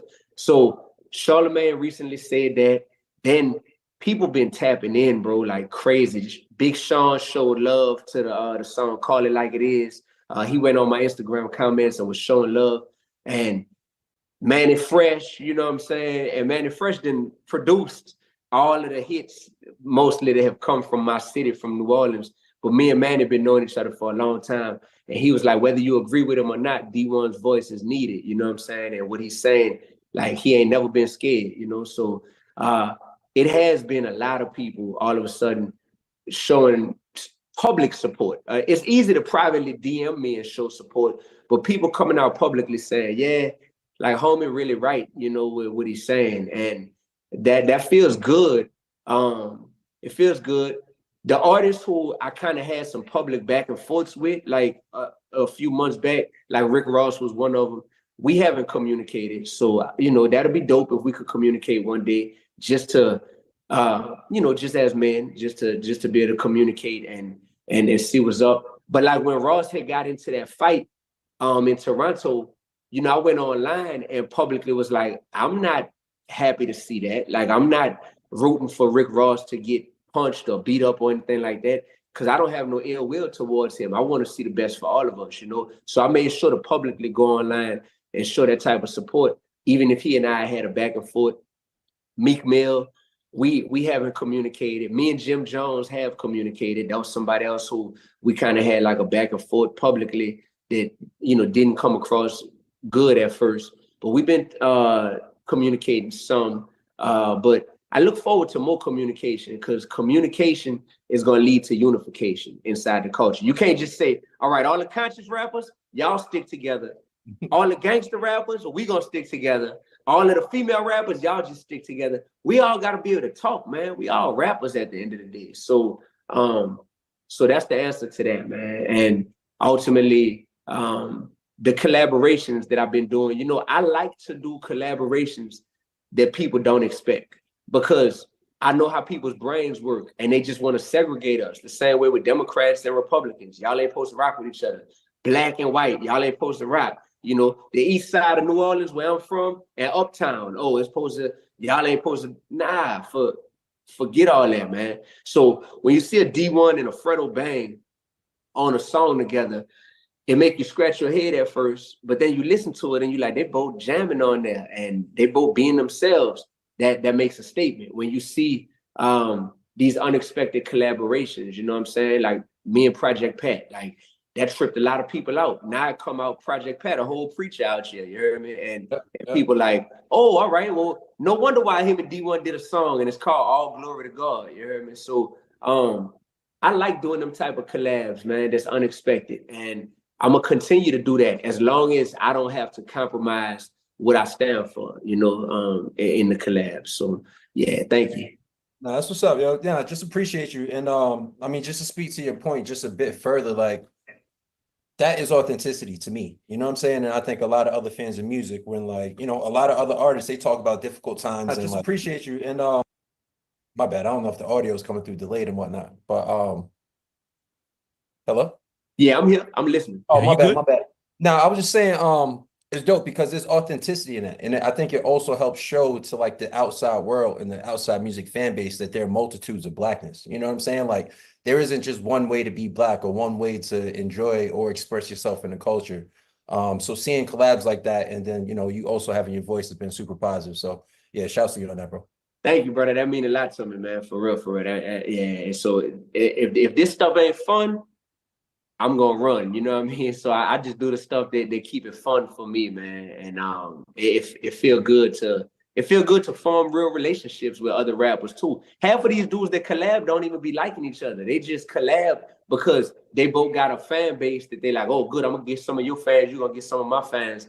And my thing is, I would rather really have respect be there, you know, if I'm gonna work with somebody. So yeah, man, I'm trying to teach at the end of the day. I'm still a teacher at my core. So because I feel like a teacher in the rap game, like a KRS-One or a Chuck D, I'm looking like what has the potential to teach people. And when you challenge people to accept something that don't seem like it'll fit together, now you have the ability to teach them like what unification looks like. And we're not a monolith as Black people. That's absolutely a fact. Yep. No, I appreciate you. I was literally telling CL that earlier today when you told me he was on the call. Like, we're not a monolith, so it's dope to show the different shades of that in the parts of culture. So no, I appreciate you again, bro. Absolutely. Hell yeah, hell yeah. Big Red, let me play a joint and then we'll come right back to you if that's cool. All right, what worse? So again, let's run into this Call It Like It Is. Like you said, take a little page from the Kendrick joint, you know what I mean? Let's go. More heavy bars. Again, D1 hanging out, y'all. Peep game. I'm saying super ill. Super ill. Go ahead, Big Red. Checking in from Dallas. What's happening? What's going on? I just wanted to say, you know, hey, we heard the song. Was it last week we played it, Raymond? Last week I think we did. Yeah, I think we did last week. Yeah. And like I said, even though then it was fire then, you know what I mean? I just want to say, D1, thank you for taking the phone call, man, being on the call, man. Good to actually see you in the flesh, man. And you know, and explaining everything to us. The shout out to Kendrick Lamar for shouting you out and you putting it in there. So I like the flat line with the heart deal. That was pretty dope with the song. And man, one question I wanted to ask you, as far as being a professor and then balancing a music career, how working for you? Man, I recorded my whole album, the album Loaded that's out right now. I recorded my whole album in my office, you know, at the university, man. So I just be like, blending my whole life together. So my office, when my students come and meet with me, once it's 5 o'clock and ain't nobody else in the office, I turn that thing into a whole studio. You heard me? So I did the whole album from my office, bro. Like, them people know I'm a rapper first. So, you know, they don't try to stop me. They encourage all my music stuff. And it'd be a lot because I still do concerts and I'm about to go on tour, 22 city tour starting November 11th. So like it'd be a lot, bro, in terms of flights and back and forth and all that. But I'm making it work, man. I'm making it work. You feel me? So yeah. That's what's up, man. Like I said, we need more people like you, man, because again, African American professor, you man, and young and providing, you know what I'm saying, knowledge instead of just providing, I want to say the negative, you know what I mean, the negative narrative to hip hop, you know. And again, calling out these people to let them know, hey, this is what hip hop really should be and how people should really stand on business, you know what I mean, when it comes down to hip hop. And I give you was off to you for standing on business and standing on hip hop, man. And appreciate you being on the call. Thank you. Thank you, my brother. Thank you. That mean it. That mean a lot. Yes, indeed. Yeah. Yes, indeed. CL, what's good, Dallas. C? Dallas is one of my favorite cities, by the way, man. I love me some Dallas. Come on now, man. We go to House Chicken and get some good stuff, man. And Believe that. you know what I'm saying? We gonna hook it up. You come to Dallas, we're gonna make sure we tell you a good time out here, And man. then Big Red will cut your hair too. Big Red will cut your hair too. You know what I'm saying? Go promote the barber services, Red. Oh, hey, absolutely. DJ Big Red. But look, you say I'm locked up, he locked up too. So if you need to get an edge up, I got you, baby. Believe it. Look for me. DJ Big Red on the cut, baby. The cut app. Just go to the cut app. You'll see when you get to Dallas. I'm on there. Matter of fact, 5-star barber on top, baby. Believe it. What up, C? See, Big Red ain't playing.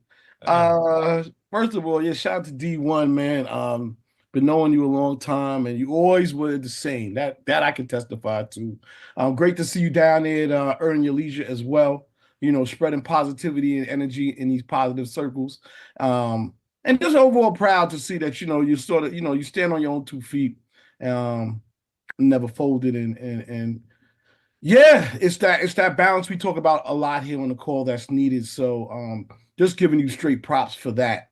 I had a couple questions, one question, but in terms of the project, definitely want to make sure that we get the DJ packs from you, because a lot of people would, I think, want to support, but they don't necessarily have the access to the DJ packs and music.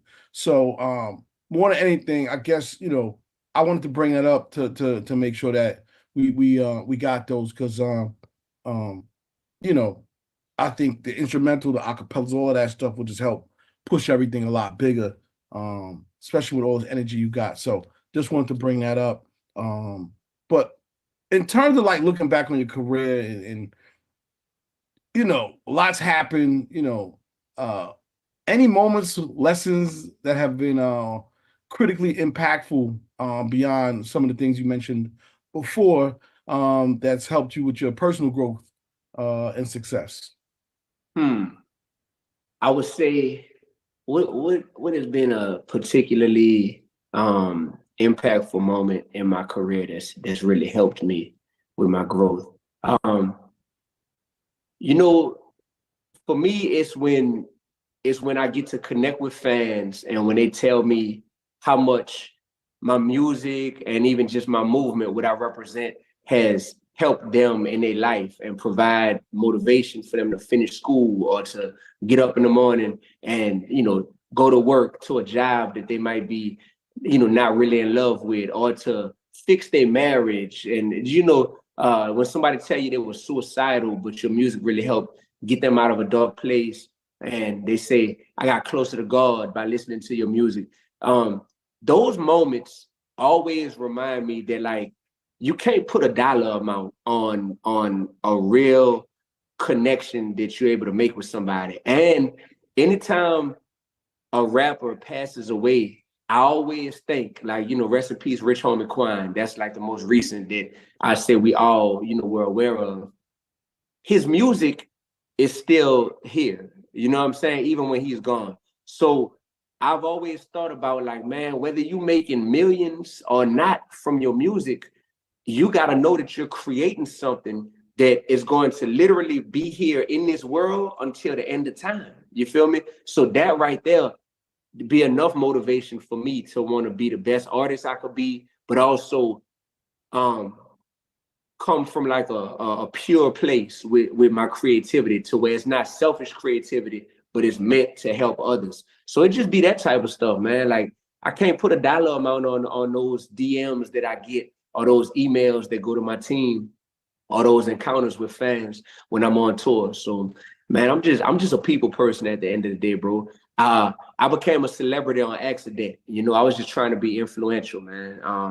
The being famous and all that stuff, like that was just a byproduct of me just saying, look, I was a middle school teacher before any of this. So if this rap stuff don't work out, I'll go right back to that classroom. But then when the rap stuff worked out, it was like I got to keep the heart of a teacher, but just have the platform of a celebrity or the platform of a rapper, you know. So I'm just a real regular dude at the end of the day. That's why I'm not extra flashy. I'm not no dude that if you see me, you know, bro, you just gonna be like, dang, that's D1. But you're gonna be like, he feels like he's approachable, you know, just because I don't know how to be no other kind of way, man. So yeah.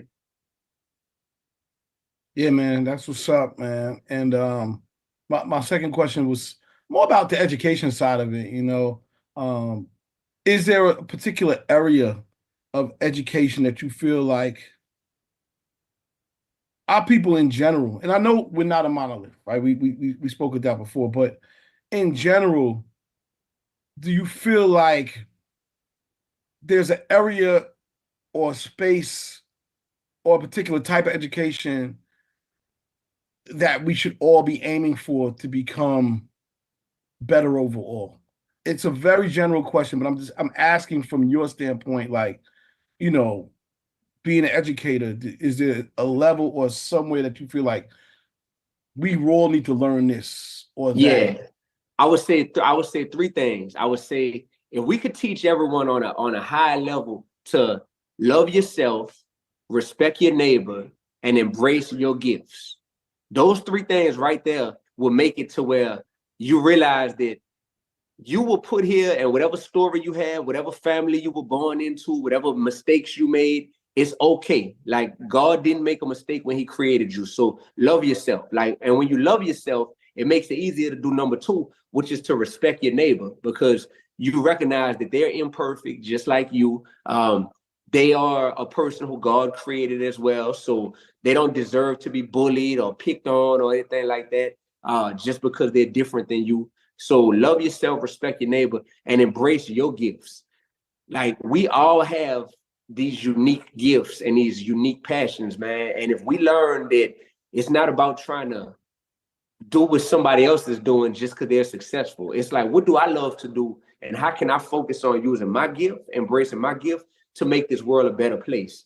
You'll realize that you also don't have to hate on nobody, because there's like, it's impossible for me to hate on one of y'all right now, because I'm like, I love that y'all are doing what y'all love to do, because I love what I'm doing. You feel me? And I'm so content with my world and my mission and my purpose that I can actually applaud somebody else instead of hating on somebody else, you know, even other rappers, you know. So that's the three things I would say, man. And that right there, that don't matter if you're a straight A student, if you making F's, you know, that has nothing to do with these numbers on these pages and on these tests and these exams that we get.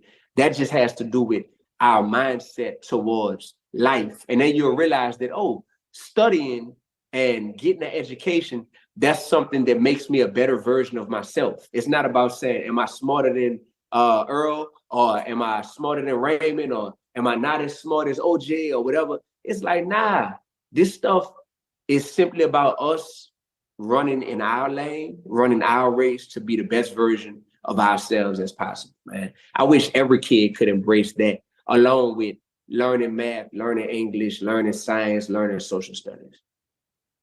You know, so I actually wrote a book too, man. I wrote it's a children's book. And I wrote that last year. I dropped that mug. It's called David Found His Slingshot. And it's an anti-bullying book, you heard me? Because I used to get bullied when I was a little kindergartner, like when I was real young in New Orleans. But I remember all these years later, I remember how getting bullied at 5 years old used to make me feel.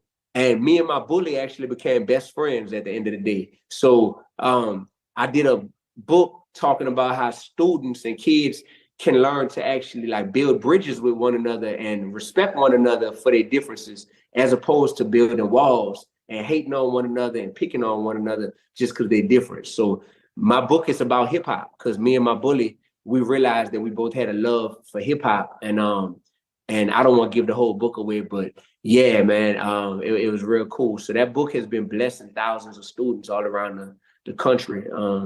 And you know, that I just wish kids could learn those three things. Brilliant.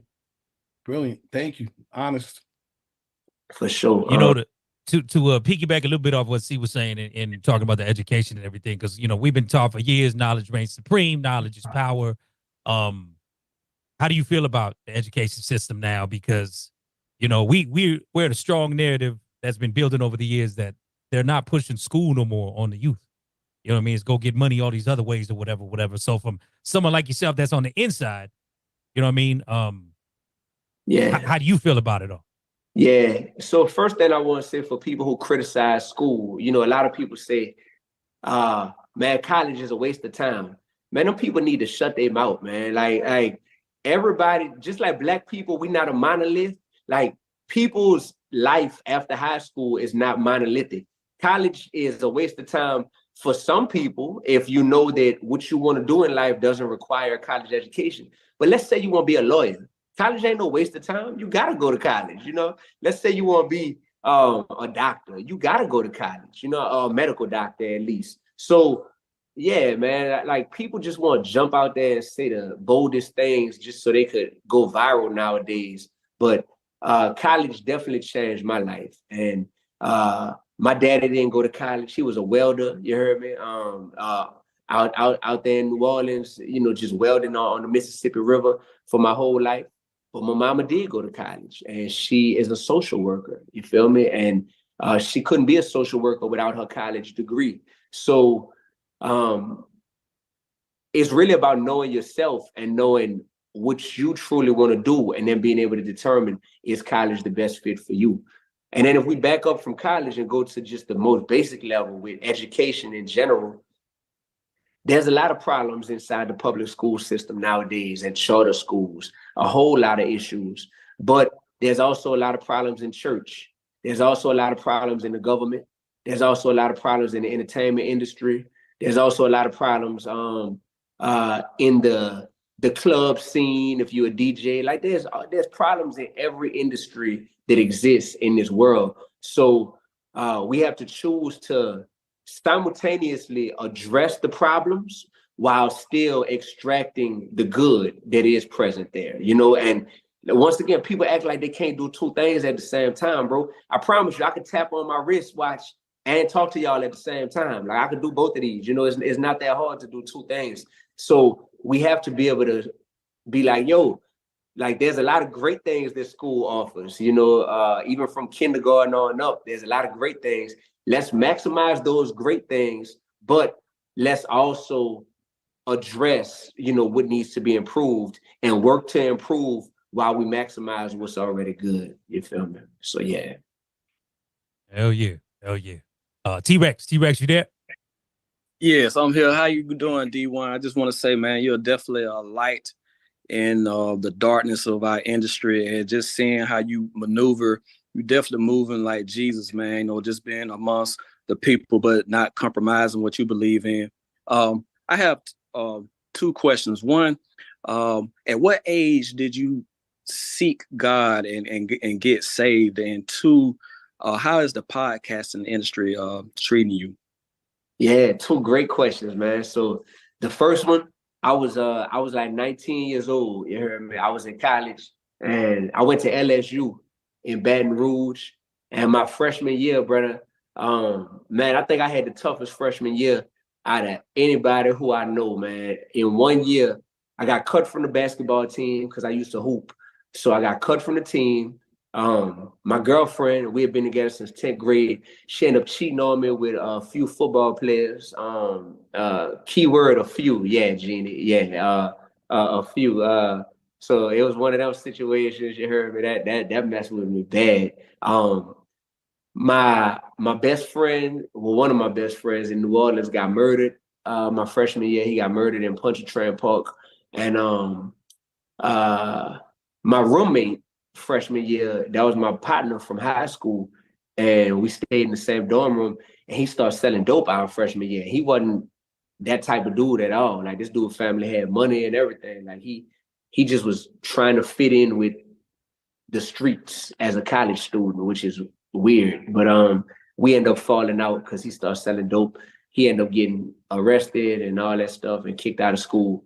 But all that happened freshman year, bro. And so everything I had built my identity on got stripped away from me all in 1 year. And that's when I truly was like, I need to pledge allegiance to somebody or something that ain't gonna cheat on me, that ain't gonna cut me from the team, that ain't gonna, you know, be able to get killed, or that just ain't gonna like switch up on me. And that's when I realized, like, man, God, yeah. And I could have found a lot of things. I could have found the streets. I could have found a whole lot of stuff that freshman year, but I found God, bro. So I was 19 when I made that decision to really like, hey, I'm giving my life to Christ. You heard me? And I'm gonna ride this thing called life all the way out on, you know, on in God's army. And it didn't make me a different person. It just changed how I look at all the things that's going on around me. So it didn't make me not want to rap. I had just started rapping, but I was like, if I'm rapping, I don't need to. I used to be rapping about killing people, and I ain't never killed nobody. I used to be rapping about selling dope. I ain't never sold no dope. I used to be rapping about smashing dudes' old lady, and then dudes were smashing my old lady. You know what I'm saying? So it's like I just was like, nah, bro, like, why? Like, why? And I just started looking at the world different, bro. So it really helped me, man. And I would encourage anybody, like, when you put God first in your life and make everything else around you just make more sense about how we should be approaching this. So that's the answer to the first question. And the second question, podcast industry. DJ Head Rush said 99% of this industry is fake. I agree. You hear me? I might say 99.9. You hear me? So yeah, but you know, we here to give people hope, man. They got to see that you could be peaceful and be positive and still be profitable. You know, a lot of people just afraid that they ain't gonna make no money if they don't conform to the negativity. And I'm like, shoot, my bag up, and I ain't never have to bag up. You heard me? So like, people got to know that. But the podcasting industry, I just recently launched my podcast. It's called Flipping Tables with D1. You heard me? Flipping tables, just like Jesus had to go flip some tables one time when he saw how dudes was cutting up inside the, you know, the temple, and being disrespectful to God.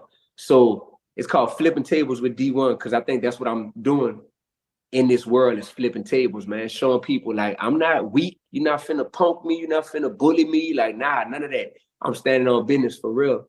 I just put my 4th episode out on my YouTube channel yesterday. So far, the industry is good, man. I kind of wish I'd have got into it sooner, because I be going on Instagram Live so much that I'm like, man, that could have been a podcast all them years. I just be on Instagram Live just talking, you heard me? And I'm like, that could have been a podcast, but it's cool. It's cool, no regrets. And yeah, the podcast is out right now, and I'm looking forward to continuing it, man. Like, I don't want to be a quitter, so I'm at least gonna do it for like I'm gonna stick with this thing for at least a year. And as long as the people keep watching it and keep sharing it and all that, we almost got 200,000 subscribers at this point on my YouTube channel. As long as people keep sharing it and engaging with the content, I'm gonna keep on providing it. That's awesome, man. God bless you, man. Thank you so much. Absolutely, brother. Absolutely. Miss Jeannie. You on mute, Jeannie. There you go. I don't have my glasses on. I was looking for the microphone. Yes, bless up. My name is Jeannie Sweetness. I represent the Caribbean here. I'm an executive. I'm not a DJ, but I enjoy these calls because I do get to learn more about the hip hop industry where it is now. That being said, you guys have said education so much, but I have not heard you speak about the intersection of hip hop and social culture. That's my class that I teach. I know.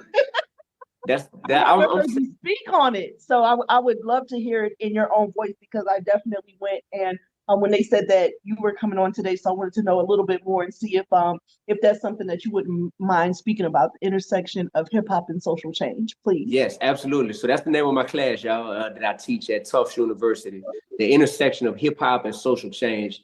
In the class, man, last semester was so lit because we get to do a brief history of hip hop and showing, you know, how it started out in the 70s and what it was originally like rooted in terms of the message and the foundation of hip hop. So we talk about that. And these are 18-year-olds and 19-year-olds that I'm teaching. So for them, this is very new information that they're being exposed to. So showing them about that, showing them the progression of hip hop through the 80s and the 90s and all that.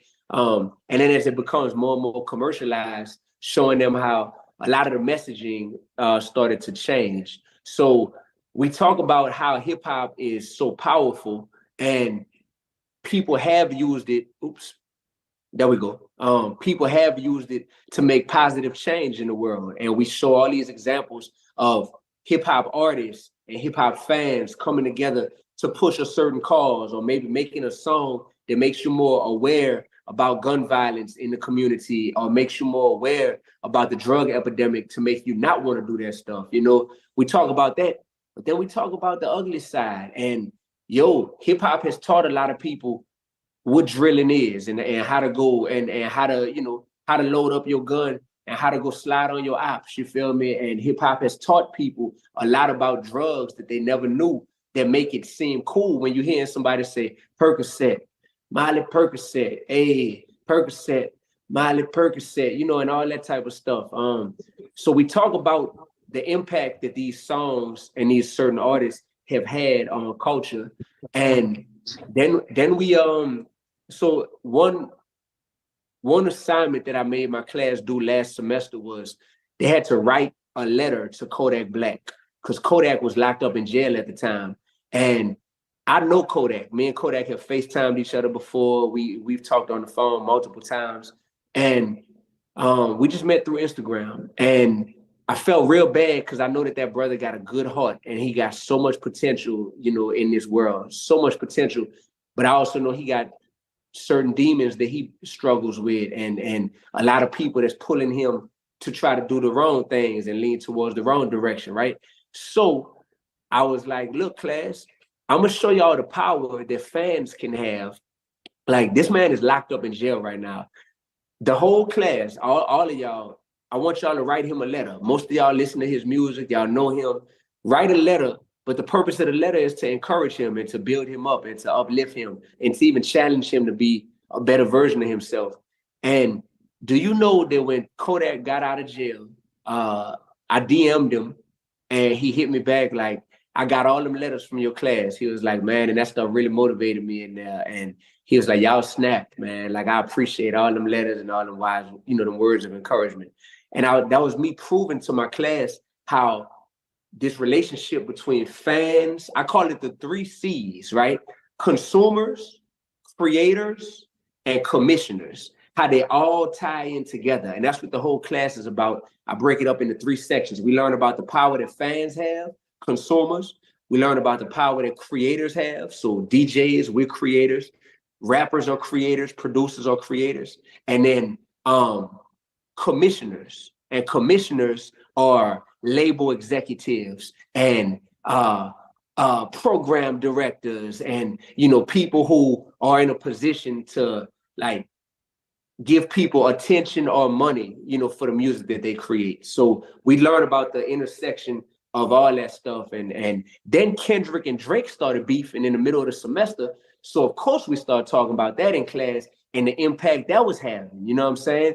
And it was just like, man, it's a lot, it's a lot to unpack because we did a lot. Oh, and Jeannie, as part of the class, my class created an album. I challenged them to create. I broke them up into groups, and they created an album. So they came up with a name. So they named the album is on all the platforms. It's called Young Prophets of Progress. That's the name of my class group, and I think the name of the album is like Special Topics 0151 because that's what my class was listed as, Special Topics 0151. So their album is out on all platforms, and we did an album release concert. It was packed out on campus, and it got some press and all that. And a lot of these students are not rappers, but I challenged them to make songs that was meant to make social change. So they got, man, it's so dope. And we did a lot in one semester. We really did a lot. So yeah.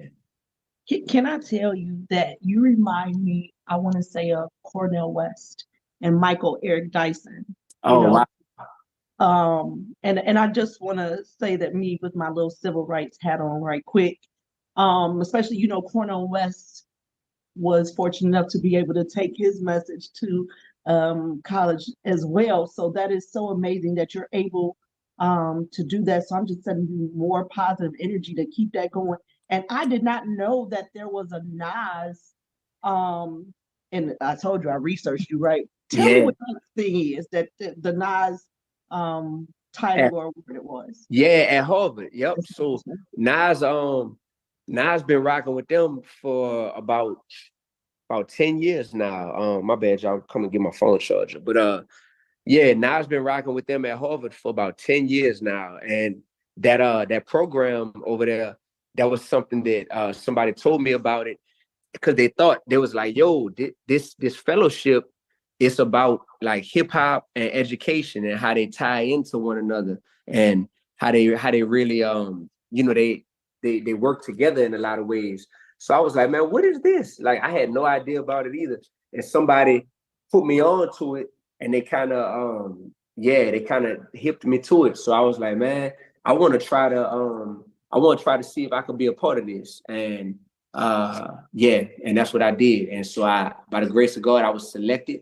It wasn't something where I had like an easy road. It's like it's almost like applying to be in school, you know what I'm saying? And I got accepted. So for my fellowship, I did research around how hip hop serves as a teaching tool inside the Black community. So I did an album called From the Hood to Harvard. So I got some bangers on that album too. That came out about a year ago. So From the Hood to Harvard, I did that album up there at Harvard, and I did the children's book, the book I told y'all about. I did that as a part of my fellowship, just to prove I'm gonna use hip hop. Oh, my whole book is like, my whole book rhymes. It's like a rap that I wrote. So I'm showing how I'm using hip hop, but to teach people something that's gonna make this world a better place. Teach people to love their neighbors and not bully their neighbors, you know? So it's just me always trying to show how hip hop can be a teaching tool to make this world a better place. And that's what I've been doing at Harvard. And I'm going on my 3rd year right now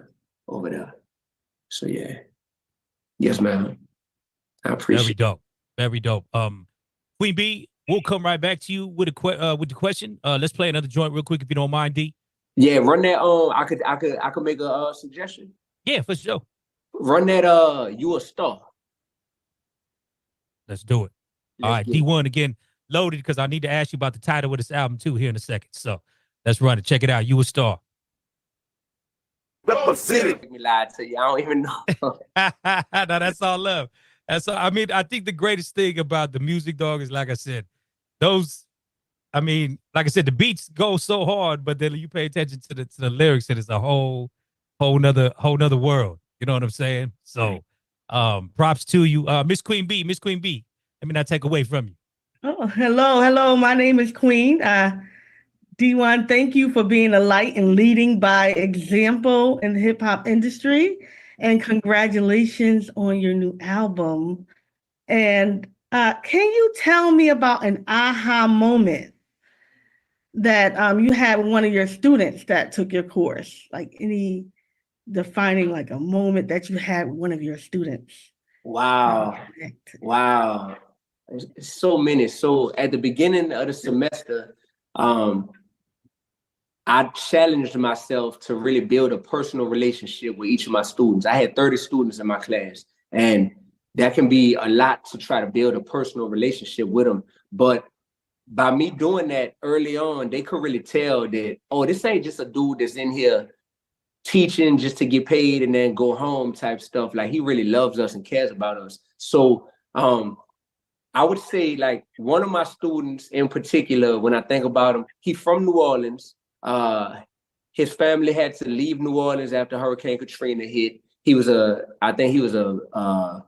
baby at the time, and he moved to Houston. He plays on the football team, and just as a young Black dude who really, he from the streets, you know what I'm saying? But he's in college now, and just trying to, I guess, feel comfortable in his identity, and being able to be himself in this environment that's way different than how he grew up.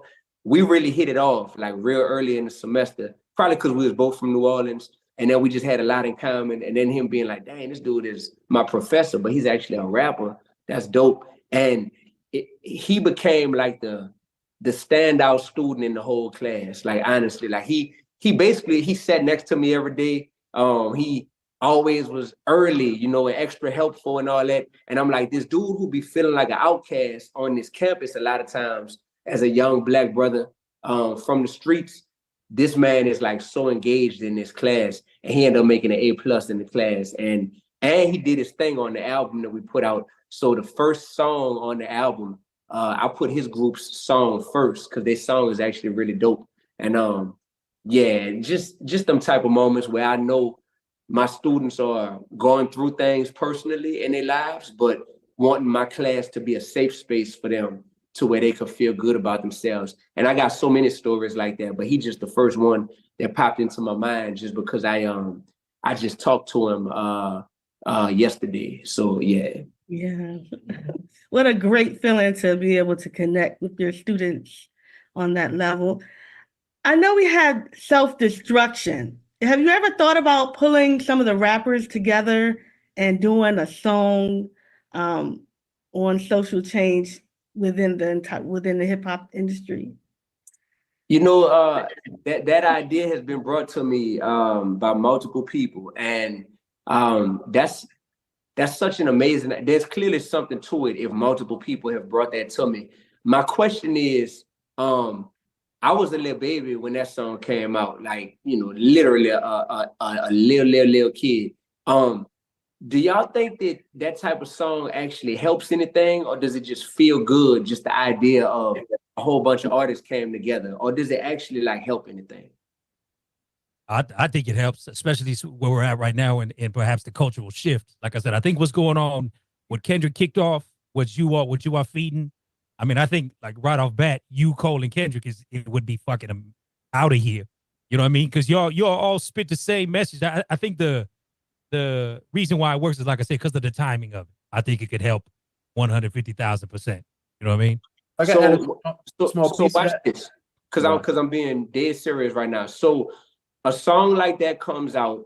Do y'all think that does it inspire like more artists to want to make a change, or does an artist just be like, oh, I could spit a few bars right quick on some positive stuff, but I'm gonna go right back to spitting my murder music right after this? And second question is for the fans. Does a song like that like have the power to make fans be like, you know what? I want to hear more of this type of music, and I want to hear less of the toxic, you know, type of music. Like that's what I'm wondering with artists and fans. Would it just be like, that's like if you tell a drill rapper, hey, come give away these turkeys right quick for Thanksgiving. He gonna be like, oh, all right, bet. I'll show up, I'll pull up, I'll even donate some bread and give some turkeys away. Then I'm finna go right back to making my drill rap, you heard me, and doing that. So that I was curious. Y'all. Well, I just think it has to be done with the right people. And like I said, right off top, you, Kendrick, and Cole come to mind. There'll be some other people, because I hear what you're saying. Because even with the self-destruction, right? It was your quote unquote gangster rappers that did it, and I hear exactly what you're saying. And the idea that they made this great song, everybody came together trying to ride the peace. Cats went right back to gangster rap. You know, so the message of what you guys do, and the message I think that could be conveyed in a song, I mean, it's as authentic as it gets, in my opinion.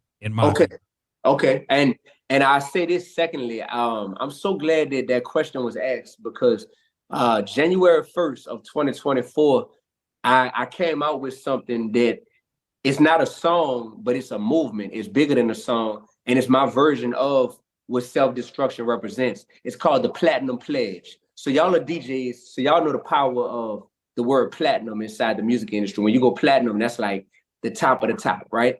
So I turned platinum into an acronym that stands for People Leading a Transformation Involving Newly Unified Mindsets. So that's what platinum stands for. And the Platinum Pledge, I'm actually about to go to my website to read it word for word. So the Platinum Pledge is basically a new movement that I started for all the people who want to be on the same page about making this shift. So when you go to my website, d1music.com, it says, take the Platinum Pledge. A shift is happening right now. The purpose of the Platinum Pledge is to publicly unify all the people who vow not to create, support, or promote music that glorifies, keyword glorifies, murder, drug dealing and drug use, the disrespect of women, and sexual irresponsibility. And to take the platinum pledge, sign up right here. And it takes 2 seconds. People just type their name and type their email, right? That's something that I put that out there. I got so many thousands of people who have been signing the platinum pledge because they're ready to make a shift in the industry. And some people, they're not there. They're like, man, I don't know. That's a lot. Like D, I think that I still like hearing or making some of the music that's glorifying murder and drug dealing and disrespecting women or whatever. But I got so many thousands of people who have signed the platinum pledge that my thing is like, that's a real movement right there. Cause now I have a community and we finna be doing stuff together with thousands of us that's gonna change, like really change the tone of what's going on in the industry. So number one, if any of y'all are with that, my website is d1music.com. CL, if you could type it in, brother, cause my chat tripping. DEE, the number one, music.com. You heard me? And you just go there and y'all gonna see as soon as you go to the website. I would love if any of y'all would be down to sign it. Charlemagne is supporting it. Buku people, buku celebrities is supporting it. But yeah, so that's like the movement piece. Now, in terms of the song piece, I might need to do that since so many people keep asking me about like a self-destruction. You heard me? So yeah, that's that. And I type it as well. But yep, d1music.com. But I did want to say one thing just to add on to your question about what to do. The message also has to lead to an institution, right? So that's what makes it really stick. Because you're right, anybody could just say, "I'm gonna make a positive song," and they go back to what they're doing. That just takes the whole point out of it. But when you do something or create a movement and it leads to an institution, that's when it sticks. So like I always talk about Earn Your Leisure, how they took the commitment of financial literacy and it turned into something consistent. They started to do the podcast and then they said, you know what, we're going to do Invest Fest. But now it started to really shape people's minds to be on some, you can literally do the same. You just got to add that institution piece to it. And I think you'll have a pretty committed thing. okay, that's a really good point. Yeah. Because I got the community at this point. I got all these thousands of people who've been signing it, and now it's been like, all right, what does phase 2 look like? You done built the community. I want to keep building the community. I'm gonna keep pushing it, but now I gotta give everybody like a call to action. And that's why I started the podcast too, because it's a way for me to consistently be able to communicate with the people that's down to be a part of this shift. Yeah. That's what Earn Your Leisure did. Like they started a podcast and they would communicate with their people. And yeah, so it all led to institution. Believe that. Yeah. Yo, I don't want to jump in front of Holly Grove at all, but just to that point, there's an artist that I work with out of Montreal, and a big part of him being able to put himself on is the fact that Montreal had grants for young creatives to be able to use studios for free. So maybe if this is something regarding like the Platinum Pledge and artists that are signing up and they're making this pledge, perhaps you could use like this positive momentum to go to government grants programs. There are also corporations and banks that have like art funds that they need to spend by the end of the year to be able to fund certain things. Like maybe you could utilize that to pay for free studio time for artists to make music that's within this pledge. I have my own question, but I'll wait till after Holly Grove because I just at least wanted to drop that before the idea got lost. Thank you, brother. Yeah. All right, Big New Orleans in the building. What's up, Holly Grove? What's down? DJ Holly Grove here. You hear me? I got a comment, a quick story, and a question. You hear me? The first comment is I gotta give you your flowers, brother. You hear me? Because being from the city and having a message that you have and trying to put more positivity in the city is huge and major. I just wish that more people were more open to it from our city. You hear me? Because I do see that you get more love from outside the city than you do in the city.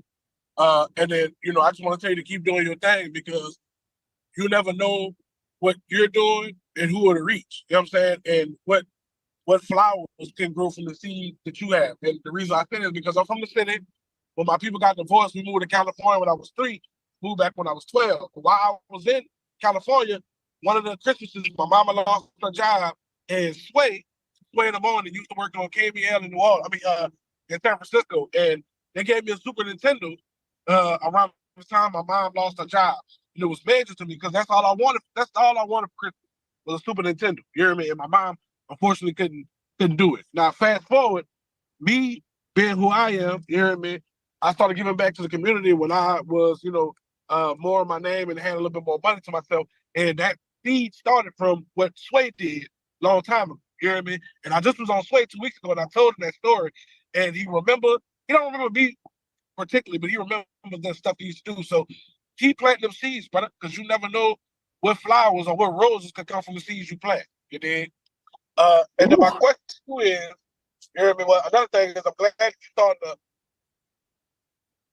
get with DJs to put your music out because I always said you was dope, but you just never service your music to DJs. So that's important that you're on this call. But my thing is, being from the city, how did you really feel when people from the city said that you were banned from the city? As somebody who been through that, when I moved to Houston and I started DJing and started doing chop and screw music, people from the city told me I couldn't come back, which was crazy. How the hell you gonna tell me I can't come back to where I was born at? You hear me? Where I went to high school at. So how did that really, really make you feel when people were saying you couldn't come back to your own city?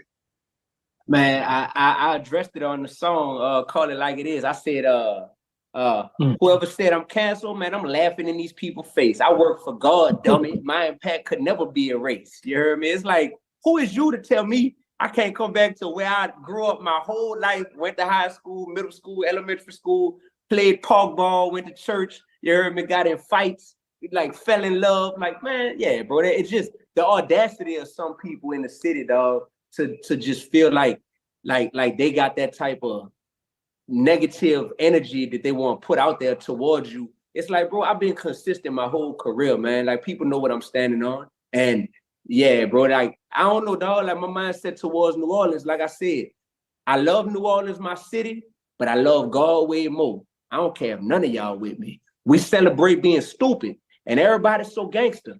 But when you clock in for that white man, you be on your best behavior. You hear me? Like, everybody always got that smoke for people like us.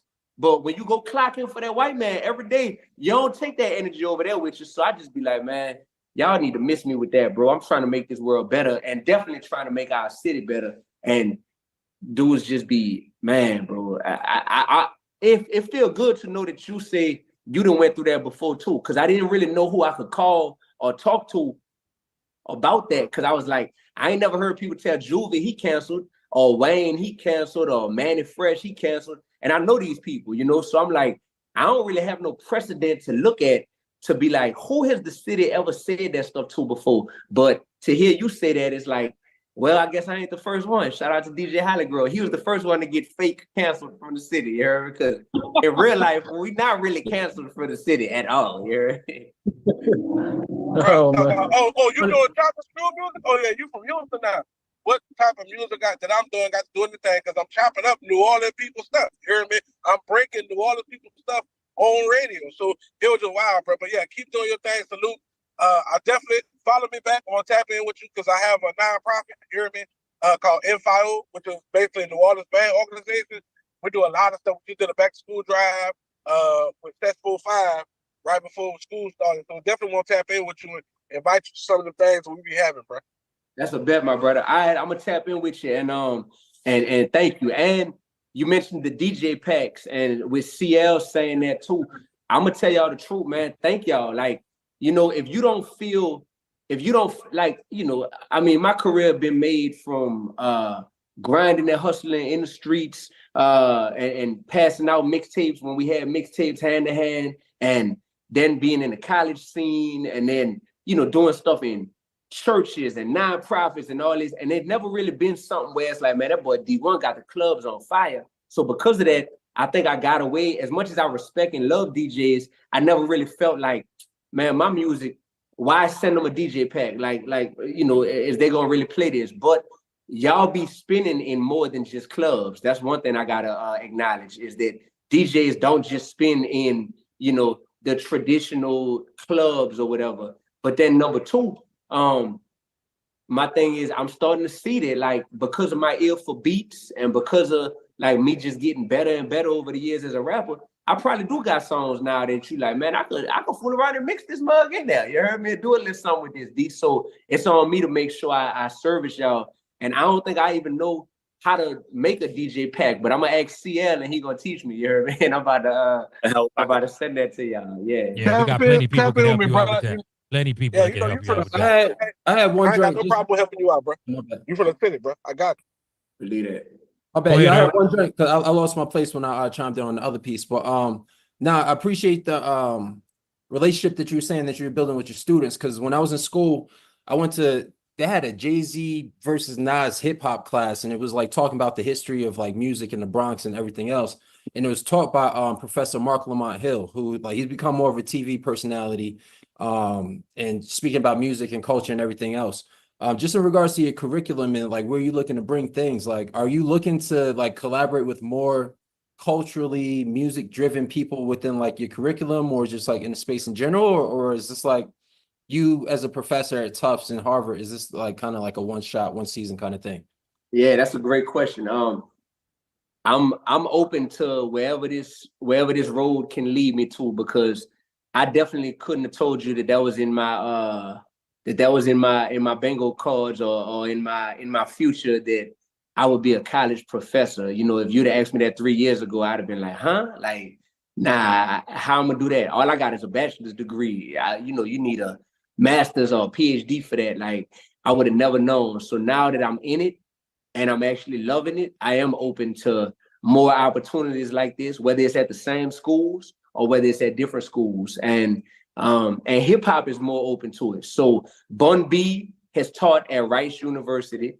My brother Lupe Fiasco teaches at MIT, which is also in Boston. I'm at Tufts University and at Harvard. Who else? Somebody else that I know. Dr. Dre got the Dr. Dre and Jimmy Iovine like school of music and creativity and all that. Ninth Wonder, there you go. Ninth Wonder is at North Carolina State, and he's been at Duke University as well. So I see that like hip hop is moving more in that direction, and I'm just like what's called an early adopter at this point. I'm one of the first few people, so I'll be a fool. That's like having stock in Apple real early, like when they got the iPhone 4s and you got Apple stock. It's like I'd be a fool to sell that stock now. So of course I want to stay in education as long as the opportunities are still there. Yeah. No, appreciate you. Yeah. Hey, DJ Low Memphis, you there? Oh, J. Rawls. Yep, J. Rawls at Ohio State. J. Rawls. Yep. We just had him on as well. Shout out to J. Rawls. Yep. Low Memphis, you on mute. Positive music can heal a lot of people. Like the rap industry, it's so evil. It's not evil. I'm just saying, but everybody got their own way how they rap their music or whatever, how they make their music, whatever. But if a positive, it's like saying it's healing. It's very healing. You can bring some positive to the world. We want positive, just like Michael Jackson teamed up with all them big artists and did something everybody like that song. But you do with bigger, like DJs or organizations, like homeless people. They got mental problem, but you like mentally, your music got some type of message. I can feel it. It just got some type of message. Like it ain't like nobody else. Everybody got a different message than music. Thank you, brother. Everybody do. Yeah, and I got love for Memphis, bro.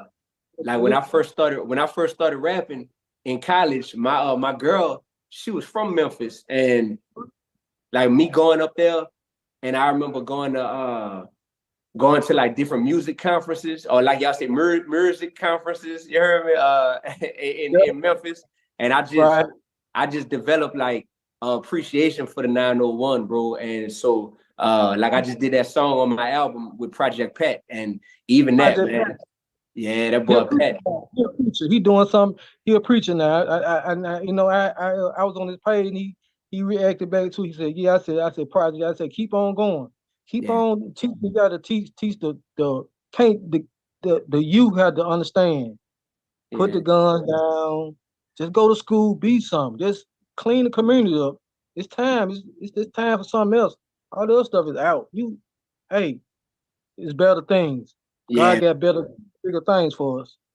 that's a The big youth. fact. That's Thank right. you. For the youth. Yeah. The world. World's looking. The world is watching. You know what I'm saying? The world is Yeah. watching.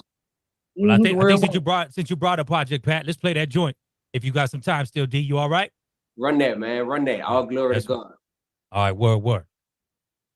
I wanted to kind of run off as you were talking about the Platinum Pledge. Speak a little bit about the title of the album because I know it's an acronym as itself.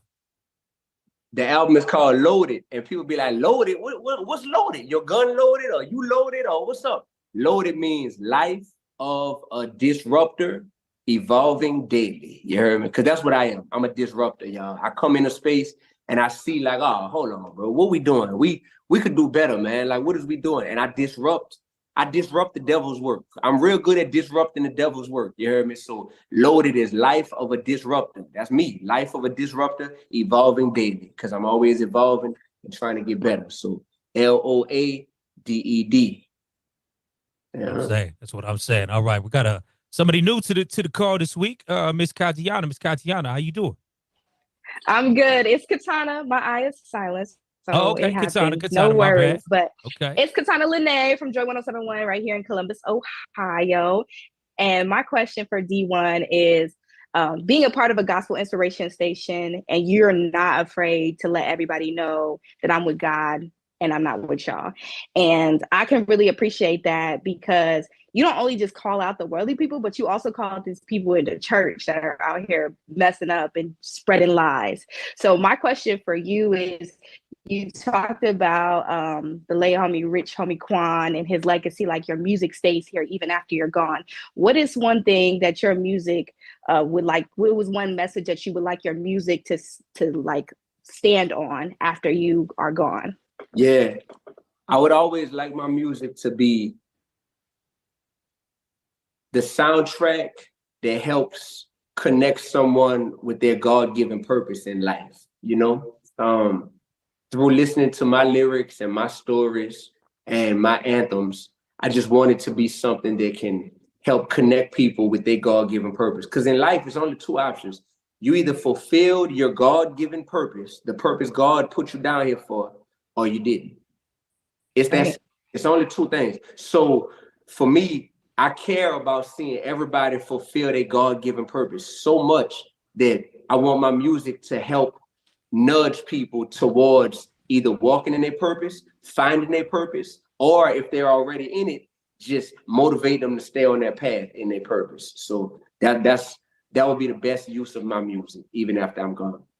And I want to give you your props out here. I wish you the best, and I want you to keep doing what you're doing. I'm so excited for the tour, for you to touch these cities and continue to do God's work out here, brother. So stay blessed. I love you, and I wish you the best. Thank you. That means so much to me. And I honestly, with all of y'all, I'm gonna get with CL and just find out whatever the best way is for me to stay tapped in and connected with all of y'all. I'm gonna absolutely have to do that because this is amazing. Like, this call is amazing. The fact that all of y'all are on here and y'all all got y'all own audiences that y'all are reaching and constantly, servicing. So yeah, thank you. Katana. Katana Lene. I was named after Mortal Kombat. That was Dad's favorite video game. So you can't forget it. I'm finishing them right here. I'm finishing them with the spirit. That's all I'm doing. Mortal Kombat. That's right. Hell yeah. Great energy, Katana. Great energy for sure. Quantum, is you available? Yeah, I'm here. Real quick question, man. You don't have to answer. Well, you don't have to answer if you've already answered it before. But just wanted to know what kind of a two-part question. What is, or who is the mentors that you had in terms of teaching, and if you are still in communication with them? For example, if a Chuck D, a KRS, a Killer Mike, are these people mentors that you've spoken with? Or are there other mentors that you have? Yeah, great question. Great question. So the people that were my mentors back when I was a middle school teacher, one of them was named Kendrick. I mean, y'all don't know him, not Kendrick Lamar, but dude named Kendrick, one of my boys who went to LSU with me. He was the dude that inspired me to be a middle school teacher because that's what he was doing. And I went and visited his classroom one day and I saw how he was being so impactful to his students. And it really was like, man, I want to do what Kendrick is doing. So shout out to my boy Kendrick for sure. And then one of my college professors named Dr. Leonard Moore. He is currently a professor at University of Texas in Austin, but he was at LSU. He was my Black History professor, and he really inspired me. Really, like that dude inspired my life just to continuously, try to live my life for more than just financial gain, like put impact over income, and he really inspired me to be like that. On a college level and in the rap game, all the brothers who you named, Chuck D, man, I don't like say this a lot because I'm not trying to seem like I'm bragging, but like Chuck D has told me and has told other people before, like, man, D1 is a legend, you know what I mean? And Chuck D is like the legend of all legends for me, especially the lane I'm in. I look at a Chuck D as like, bro, you did it. You did it, my brother, like for real, for real. And so for Chuck D to look at me like a legend, man, that stuff means so much to me. So yeah, we've been in touch. We've been in touch multiple times throughout my life. And even now, like we got each other's info and we tap in. KRS-One, I met him once this past summer. We had a show together in Virginia Beach. So I met him out there. And I'm just inspired by KRS even from afar. So when I met him, we didn't have that much time to really chop it up and build, truthfully speaking. But I'm so inspired by his interviews and by his music and all that stuff that it don't even matter to me that we ain't get that much time to build in person. Like that'll happen if it's meant to. But definitely inspired by KRS. And then you named Killer Mike. Man, I went on my first tour with Killer Mike. I was signed to Grand Hustle Management at the time. So it was, T.I. was locked up, but we went on tour as all the people on the management roster. Me, Killer Mike, Young Dro, and I saw y'all had Young Dro on the call, which is dope. And then Pac Div, a group from out of Los Angeles. So I went on my first tour with them, and me and Killer Mike just hit it off, the big bro, little bro type of vibes on the tour. So we got music together. We did a song called Never Clocking Out on one of my old albums called The Focus Tape. And yeah, that dude was so intelligent, man. Like him, I look at all them dudes, Lupe Fiasco. Lupe is one of the smartest people I have ever met in my life. And he's a brother who is a real brother of mine. It's deeper than just rap.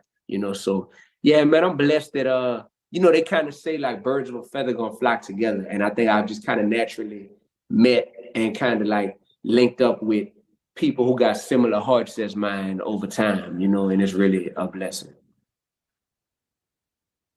Yes, sir. Well, listen, right there, D. I mean, going back to the self-destruction, you, Kendrick, J. Cole, Killer Mike, Lupe Fiasco. That's 5 off top. That's 5 off top. That would be bananas. That would be bananas. And I say that only because, again, each one of you walk it as you talk it. You understand? So that's where, like I say, like you talk about the impact of that record, you guys all follow it outside of just the music. So that's 5 offhand you got from this call. You know what I mean? So that's real, bro. Well, thank y'all for planting that seed or replanting that seed. Somebody else told me. I think 2 other people have mentioned that to me. So thank y'all. Thank y'all. And I appreciate y'all for having me on this call, man. Like I said, much respect to CL. We tapped in and yeah, man, like it's like you can't say no. You're a dummy if you say no when somebody's like, hey, I want to help you and support you. And, like I have an outlet that can really help. And I just want to say thank you to all of y'all. I hope y'all enjoy the music and I'm going to get them all the packs to y'all. You heard me? Word. If you got time, man, we got a few more people want to ask some questions. All right. For sure. Swerve, you there? Y'all got 60 seconds. I'm just playing. Go ahead. D1, what's going on, young? What's happening, brother? Yeah, Fleet DJs, Digiwaxx, of course. Most of the things, my fellow brethrens and sisters up here already asked. But one of the things that came to mind for me when they mentioned the self-destruction, I had couple of other people, couple of names to throw in the pot. Maybe you can make it happen. We will love to hear it in this time is needed. Rap City. Got to throw a female in there. Russ. Russ, you know what I'm saying? For some of the newer people. But one of the things I thought of is like it'd be dope if we make this happen, and by next year, 2025, I'm from New York, I'm from the Bronx. You know what I'm saying?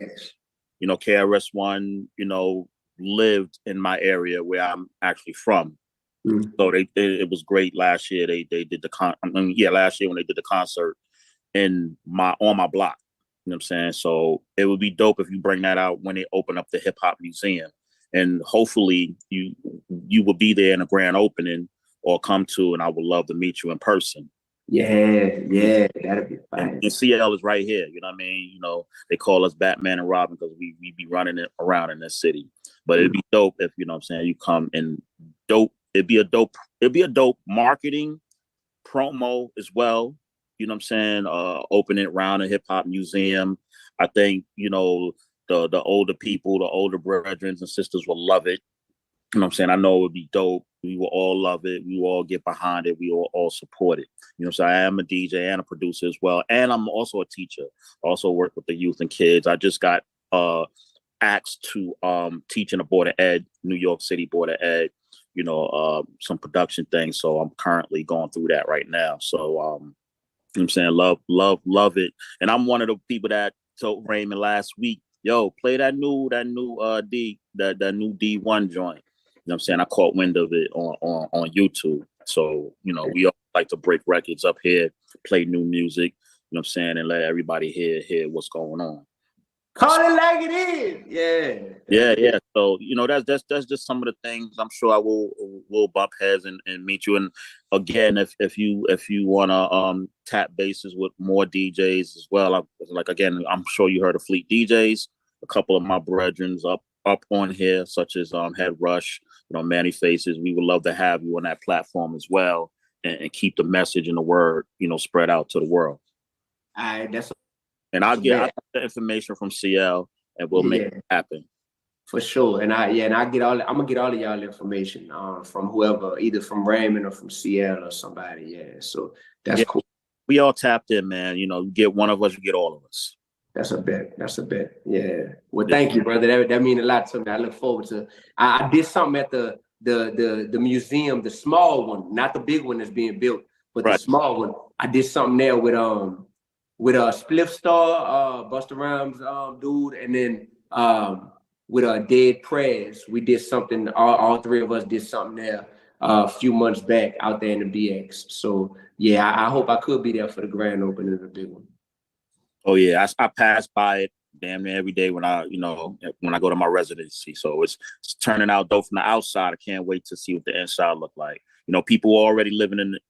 For those that don't know, there's buildings above it, so people are already living in there. So they already got residents living in the building above the museum already. So it's coming soon. But salute, man. Thank you. Word. Old school DJs, San Antonio in the building. What's up?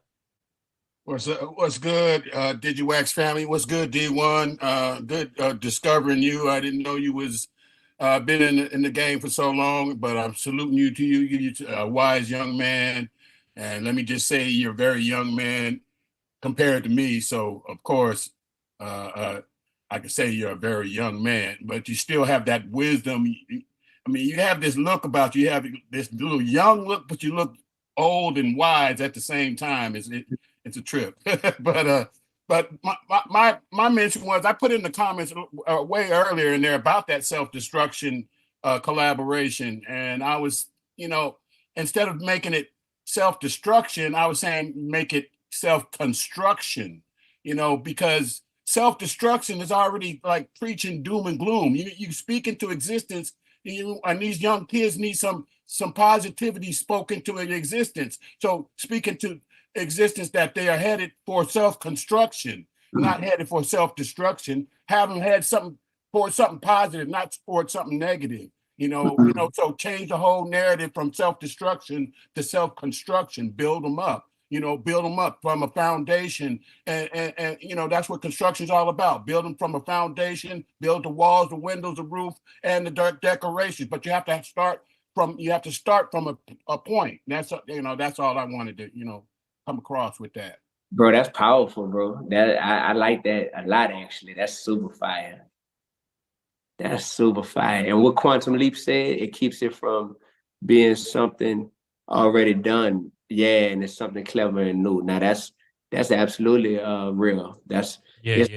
When he comes from and it's not just a play on words, and it could be just a play on words, because self-destruction and self-construction, they kind of that's a little bar. As I say, I don't even think it need to be, and I think it's more or less the idea of how they came together for self-destruction. That's it ain't even got to be about self-destruction to say. I mean, you all take it and run with it, what you feel with it. But I just think the idea of the message of the song is going to lead you to what you all decide to call it. You know what I mean? So, but I would sleep on that deal. Like I said, I think the world, because of where it's at, that shit could be extremely impactful and extremely just, you know what I mean? Like you said, I don't know if that changes how artists moving forward, but maybe, like I said, similar to your platinum pledge, bro.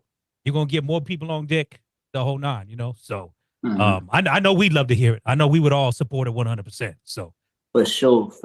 Nah, that's a fact. Yeah. One last question, if you don't mind. Yes, DJ Headrush, you still there? All right. Yes, sir. DJ Headrush here. Salute to you, D1. How you doing, brother? Wonderful, brother. Man, hey, again, I'm going to give you your roses like everyone else. First time ever having the chance to chop it up with you. Hopefully this won't be the last time. I enjoy what you're doing. It's very motivational to me as well as the people around me. And my question to you, sir, is that I'm kind of stuck in this realm of pulling and pushing. Like I want to go this direction, but I'm so invested and engulfed into what I've been doing for the last 20 some odd years, 30 years, it's hard to break the ties. So from a man in your position that's been down that road, how do you deal with that conviction that you feel every day, waking up knowing that this is what I'm good at, but God want me to be here so I can present myself in the way I'm supposed to be. How do you deal with that? And how would you advise me to move forward in that life?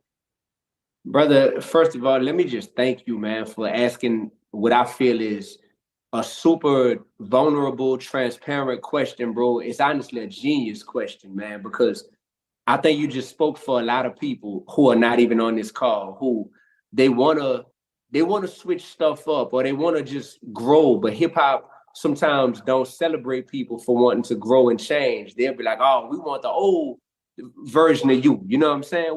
We don't want this new improved, or you trying to be on something different. This is where your money come from. This is where your fans and your friends and your whole network come from, is us knowing you as this type of dude.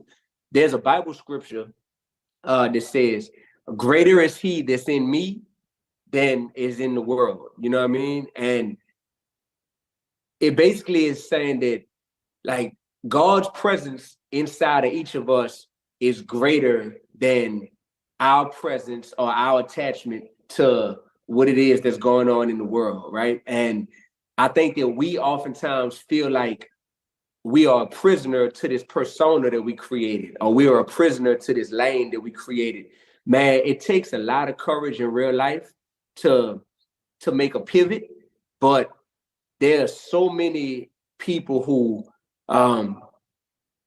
want to make that pivot, and they're holding themselves back because they let the devil get in their head and make them feel like they're not worthy of making that pivot. Brother, you want to make a pivot to being a better version of yourself, still using your same skill sets and your same talents, but using it for a purpose that you feel more called to. That is great, man. God is going to honor that, number one.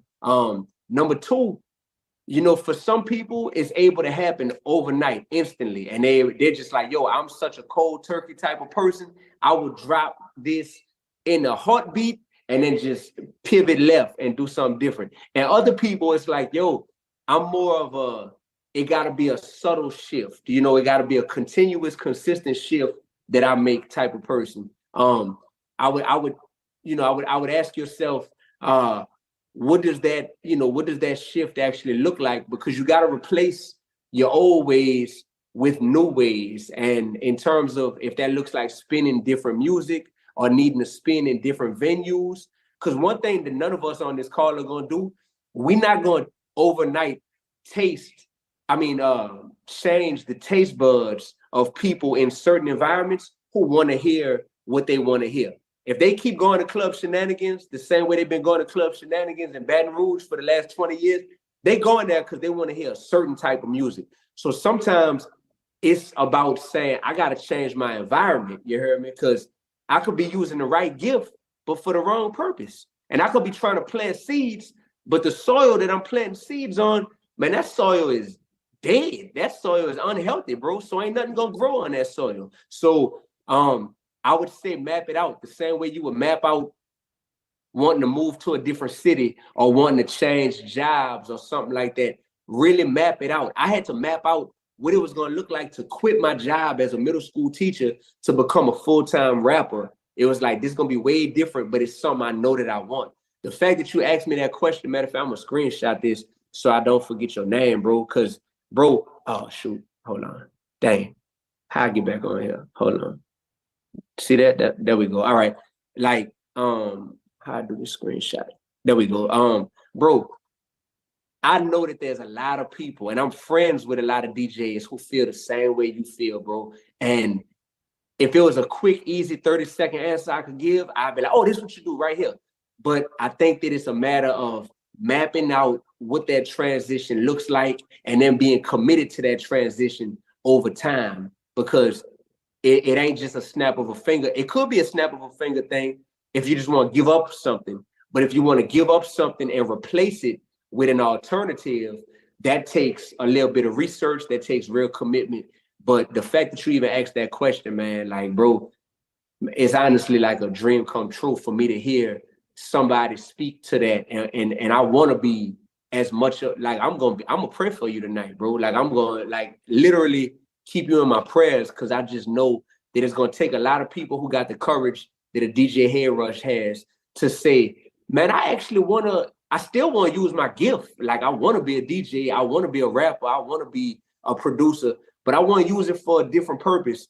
And I've been doing this for 20 years. So how do I do that? That takes humility, that takes humbleness, that takes vulnerability, and it takes skill, bro. And it's gonna take a lot of that, man. So just know you got an ally in me in wanting to, like, you know, where you based out of? I'm in Indianapolis. Oh, you in Indy? All right. Yeah. I got a good network in Indy, man. Real good network. My man Amp Harris, he one of the biggest promoters. You know, that's my big brother. I just was out there for Indiana Black Expo performing and speaking. And yeah, like some of the DJs on the radio stations I'm cool with, DJ Strick. No Strick. Yeah, I know Strick and Amp. Yeah. So yeah, bro. I'm glad you asked me that, bro. And just know that all the things I said, it take a combination of all those things. But it's encouraging for me to even hear somebody being like, yo, like I want to do that, you know, and it's not easy, brother. But we're gonna see to it that it happens, and we're gonna all see it through the completion, because that's how that shift is gonna happen in the industry. Is a whole bunch of people who got good hearts, but who just been like doing one thing for so long, but their heart is in a different place now in life. It's just that helping them navigate how to make that transition. And we actually got to be able to do that, bro. And so you got a friend, a brother, and an ally in D1. Just know that.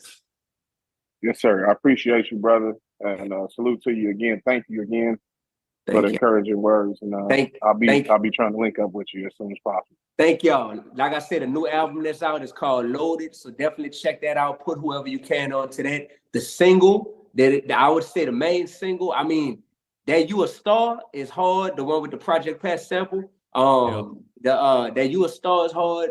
That Call It Like It Is hard. Y'all the DJs, so y'all can tell me what y'all feeling. But I feel like those two really like go super hard. The one with Project Pat, that mug hard. I know that only work in certain environments, you know, that all glory to God. But it's still a dope song. And yeah, that Call It Like It Is though. I think that and that You a Star, them the ones I'm gonna get y'all the packs. If y'all agree that them like, hey, that's two that we could really do some stuff with. I'm gonna get y'all the packs, man. And whatever love y'all can show, man. Just know this young brother from New Orleans named D1 will be eternally grateful. You heard me? 100%, man. D, listen, we appreciate you 100%, bro. Like I said, your name has come up more and more times on this call, so it's truly a blessing to get you on here, man. And I think, furthermore, as we wrap up, I just want to give you the flowers for everything that you're doing, not only for yourself, but with the youth. And, for me as a parent, it's cool to find people like yourself, because it's like similar to what you was talking about with the song that you've had your, hesitancy about doing, is because, it's not what the youth, what they hear is what they see. So I think beyond your words, they see you walking your talk, and I think that's just super important, super valid, for them to buy into it, because the youth is not stupid. You know what I'm saying? They very much know, like, oh man, you preaching this, but you over here doing this. You know what I mean? So just continue with your gift, continue with your blessing, man. CL, did you want to wrap up with anything, brother? No, I just want to say again, thank you, and we'll follow up everybody with the DJ packs, and just make sure that everybody has access to the records. They all bang for sure, and great beat selections are crazy. Beat selections are crazy. It's crazy, and everybody just helped break the music. Actually, I know everybody spins, and I know a lot of time we do go out and break records, but break D1. I think he deserves it because he is bringing the balance to it, and it bangs. And it can bang next to anything. So go out here and support the brother. I just want to say one thing to D1 is Swerve speaking again. I got $5 from a random person at my residency to play one of your records. I didn't have it in I didn't have it in Serato at the time. Usually I carry my my tablet with me, so I have a USB board. So I went to the site. It was on, of course, on the streaming platforms, and I played it. But she gave me the money first before she even asked for your song. I just want to tell you that I never, because I get requests all the time, but she was the only one ever in the spot I'm in, been in it about a year now. She put the money in my hand first. So that sign of respect. Then she asked for the request. I wanted to just tell you that. And she What city? I'm in New York. I'm in New York City. I'm the one that asked, I'm from the Bronx. I'm the one. Yeah. Oh, yeah. Oh, my bad. You was on the camera before. I see you. Okay. Dang, bro. Say, bro, that's the type of stuff that motivate me. The question they asked me earlier, like what motivates me, it's that type of stuff. You know what I mean? And that's the type of stuff that make me fool around and go write a whole song about a lady like that who I don't even know. You know what I mean? Because it's just like, dang, like for real. So thank you for telling me that, brother. Thank all of y'all, man. Like, I didn't know what to expect with this call, but I knew it was going to be great. But this honestly exceeded my expectations because I'm motivated from this call, and I feel excited because I feel like I got like teammates now, like people that is like, oh, they really riding with me. I be so much of this journey be feeling like it's just me, God, and the fans. But it feel good to have I just feel good right now, man. Thank y'all, man. For real. 100. And nobody said it yet, but hey. Kendrick Lamar, Super Bowl, New Orleans. We get the surprise appearance from D1. What we talking? You know what I'm saying? Hell yeah. D, much love to you, man. Thank you so much. Again, Loaded is the name of the album, y'all. Make sure you go run that shit. We'll look for the DJ packs ASAP. And man, just keep doing your thing. Keep spreading the love, no doubt. I got y'all. All right, brother. Peace and love. All right, bless up, homie. Yeah. All right, I figured I'd keep it in the South since we was talking to D. That is Quadri. I think I played a record a couple weeks back. But he dropped his full EP out now, Ask a Magnolia. So he's out of Baton Rouge. Super dope album. Heavy on the lyricism too, the whole nine, you know what I mean? So salute to D1, yo. Like I said, I think these are one of these times when like the internet, like I said, is definitely the blessing. We always talk about social media and the blessing and the curse and everything like that, but he's been able to use it for good and hasn't shown like nothing outside of himself. You know what I'm saying? So I would definitely, I'm glad he asked that question about, you know, do you think like the self-destruction 2024 would work? But I think it would 100%. You know what I mean? You get the right people involved to get it done. You know what I mean? So that would be ill. I think that'd be super ill. So, but super dope, man. Any thoughts on D? I mean, you know, aside from you know what he's doing on his own, where do you think that fits in the DJ space? You know what I mean? Well, overall, I think he's already made his lane. You know, he already marked his territory. And I'm not saying it like you got to be one thing or the other, but he found his voice, he stuck with it, and now people are really sticking with him. I do think so. The funny thing is that the reason why I said what I said was because nobody has DJ packs on his music. So DJs haven't really been able to play as much music as they want. Like it's not like that's readily available.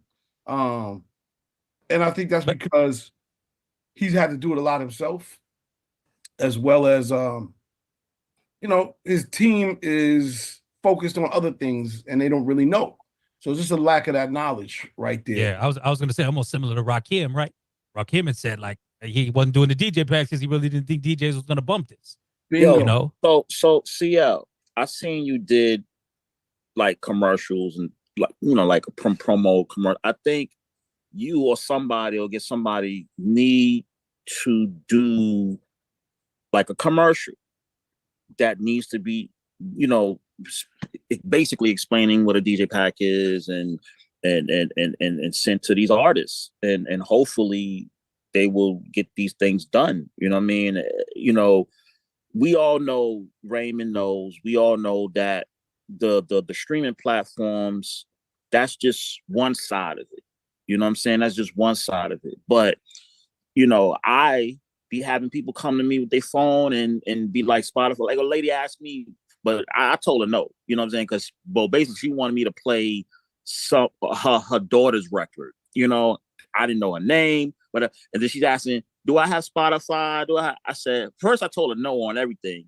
But then I said, yeah, I do have Apple Music though. Oh, can you play it? I said, I can't play it through my system here. But little did she know I can, because I just said, I just played D1 joint using but she don't know what I have and how I'm using it. So it was a no to her. So I wasn't lying, but I am lying the same way. But I'm like, I don't know. And then she tells me it's her daughter's record, and I'm like, I don't know what that, it could be dope, but I'm like, at this point in time, this ain't the time to be testing out records, me being at work and everything like that. So my thing is, and I try to give her my information so she could give me that stuff. And I say, yo, I would need a service pack, and she didn't know what that was. So a lot of people do not know, especially the artists, they do not know what a DJ service pack is. So I think like somebody like you or whoever it may be, it should be a commercial or something, and all of the DJs need to stand behind it and promote it. You know what I'm saying? All of the different coalition families, need to promote it. And I also said that we all need to come together too, all the different coalitions. Like we was on a Tyrese call, all the different coalition families on that Tyrese call, and it was phenomenal. And we need to band together as DJs, man. We want to stay, keep working. You know what I'm saying? We're the one that's promoting these artist records. Damn it for nothing. We still got bills to pay. You know what I mean? I'm not saying, everybody could get something out of it, back from each artist, but you can in a sensible way if you really stand behind it, you really believe in the record, and they keep moving forward as time go on. But yeah, I think something like that needs to be, because a lot of people just don't know. I get that question all the time. What's a DJ pack? What's a DJ pack? I get that all the time. So like a commercial needs to be said. Raymond, your mic is muted. Go ahead. I was just gonna say, I can't believe in 2024 people still don't know what the fuck a DJ pack is. You know what I mean? surprised. It should be digital. It should been digital for so long. You know what I mean? Like they don't know what that pertains. But a big part of the that, the crazy part with that too, though, is labels are lazy with that shit too, because they're sending shit out that's called a DJ pack, and it's a clean and a dirty. You know what I mean? And that's not a DJ pack. You know I what I think mean? the other part of that is that everybody's putting Lucky to get an instrumental. everybody's putting such a focus on playlisting that unfortunately DJ packs, they're not obsolete, but they just don't know what the fuck to do anymore because they don't even have relationships with DJs anymore. You know what I'm saying? And that part. I think a big part of it is because of all of the focus is instead of getting stuff bubbling in the streets and outside and in clubs and in lounges where y'all actually are, they're putting more focus on getting it placed on a playlist to where that playlist isn't even creating a new fan. Like you'll have like that's where you see artists that got 4 million plays on one song and then 20,000 plays on the rest of them other shits. Cause like them people's coming to that song because they're a fan of the playlist, not because they're a fan of you. Yeah. A lot of times like and then can only get 20 people to come to a show. That's You know what I'm saying. But then it's lazy too. Yep. Absolutely. And then the other part, I think CL was asking, like, I'm not a DJ, but I've been to a million parties and events to where like a DJ be playing a set of some crazy shit and then they'll throw on some Kirk Franklin or they'll throw on something else and blend it in a fire way that gets the whole crowd on some like, it's not even a gospel joint, but it's like, yo, this nigga just went dumb on that mix. Like, yeah, I think D1, because of his ear when it comes to the beats, he definitely has potential in that kind of space. It just has to be done right. And Earl, the dope thing about what you just said, you know, we got stems. We have stems in Serato. So yeah, I could take 100%.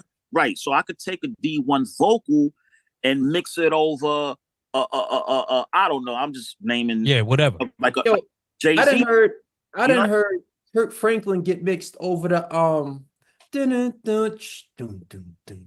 know the joint with the bed squeak, and I forget the name of that shit. Yeah, it's Lil Jon. Get some What cut, it is, cut. but what's Some cut, some put cut. Kirk Franklin over that shit, which was like crazy. Yeah. But you know what I'm saying? Like, I think it's ultimately up to the DJs to be creative as well in the way that y'all attack y'all parties and attack y'all crowds. But so has Digiwaxx put that energy out there that you guys can actually create DJ packs for the artists? We have not. I mean, it's been individual conversations each time. And I mean, I think a part of the promo that Swerve is talking, that can be another feature for Digiwaxx, that if you don't know what a DJ pack is, we can create it for you. You know what I mean? And, you know, take it from there. Swerve, you make DJ packs yet? Yeah, I did one for the record that we serviced, Coffee Brown. And that matter of fact, when it came out and I was in the airport and I did an intro and outro for it because I had the instrument, and then I shared it to KG, and I gave it to CL, and also for Pudgy the Fat Bastard, the Bad Energy record. Yeah, did an intro outro for that and stuff like that, and the acapella was already in there, so only just extended, saying some of the things. And I do have a list which I shared. I started this list that I was sharing on Clubhouse when everybody was on Clubhouse, and that's when everybody was like, yo. And I was like, what's your email? What's your number or whatever? I'm sending you what pertains in a DJ pack. And it was like from 1 to 7. I still have that in my notes in my phone. And when people ask me, I'm like, yo, what's your name? I send it to them or I email it to them. Like, this is what's pertain. Make sure you have these things, when before you leave a studio, you know what I'm saying, with your engineer. Because a lot of time they go in the studio and you spend all this time. But all I'm saying, Swerve, is you need to be making some bread off of that. Like I've been getting bread from artists on the side, but making DJ packs for them. Yes, you know what I mean? Yes, I promote it. They don't know. I do. I definitely. I'm from New York City, baby. I'm on my hustle game. See, I can tell you, I got 1,001 job. I ain't Jamaican, but shit. Well, I'm just saying, that should be another service. You know what I mean? Yeah, Definitely could be another service. No, I agree, and I think also that the key, right, to the DJ pack is it really is the metadata being correct for the DJ. It ain't just track 1, track 2. Make sure you fill out the metadata correctly so that people can use it properly.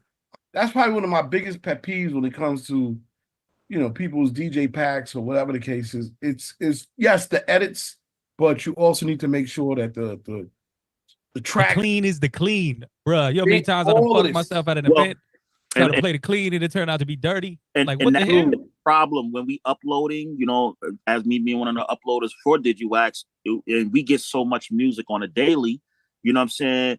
For us to go in and check every song to check to see if the metadata right, because we do get complaints sometimes from the DJs and a chat room of Digiwaxx on the site.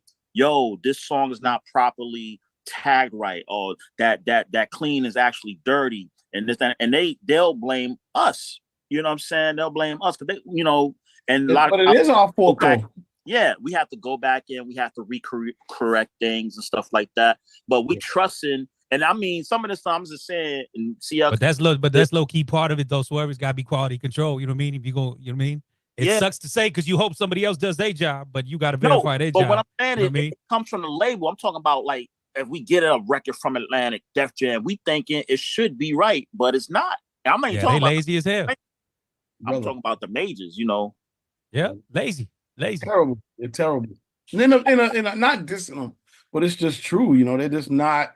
Their quality control system is just get it out the door. They don't care about none of that stuff. So what it is. That's because they don't have proper relationship with DJs, and they don't have a DJ in their ear telling them what's going on. I always tell another thing about the DJ pack is clean versions. I tell these artists, bro, when you make a song and you feel like that song might be that one, even if you got a little inkling, man, go make a clean version. Don't go edit that shit because that's lazy. Go make an actual clean version. A lot of artists, they sleep on that and they just go and get the little edit when the curse words out. I'm like, people are creative in that. You know what I'm saying? If you got a song where you saying bitch, change as a chick. You know what I'm saying? It's like it's not that hard, bro. You know what I'm saying? I preach this to every artist that I work with. I like, bro, that song a hit. Go make a clean version. I tell them, don't go get it edited, make it clean. I'm gonna tell you how it is being an engineer too, and work with artists in the studio.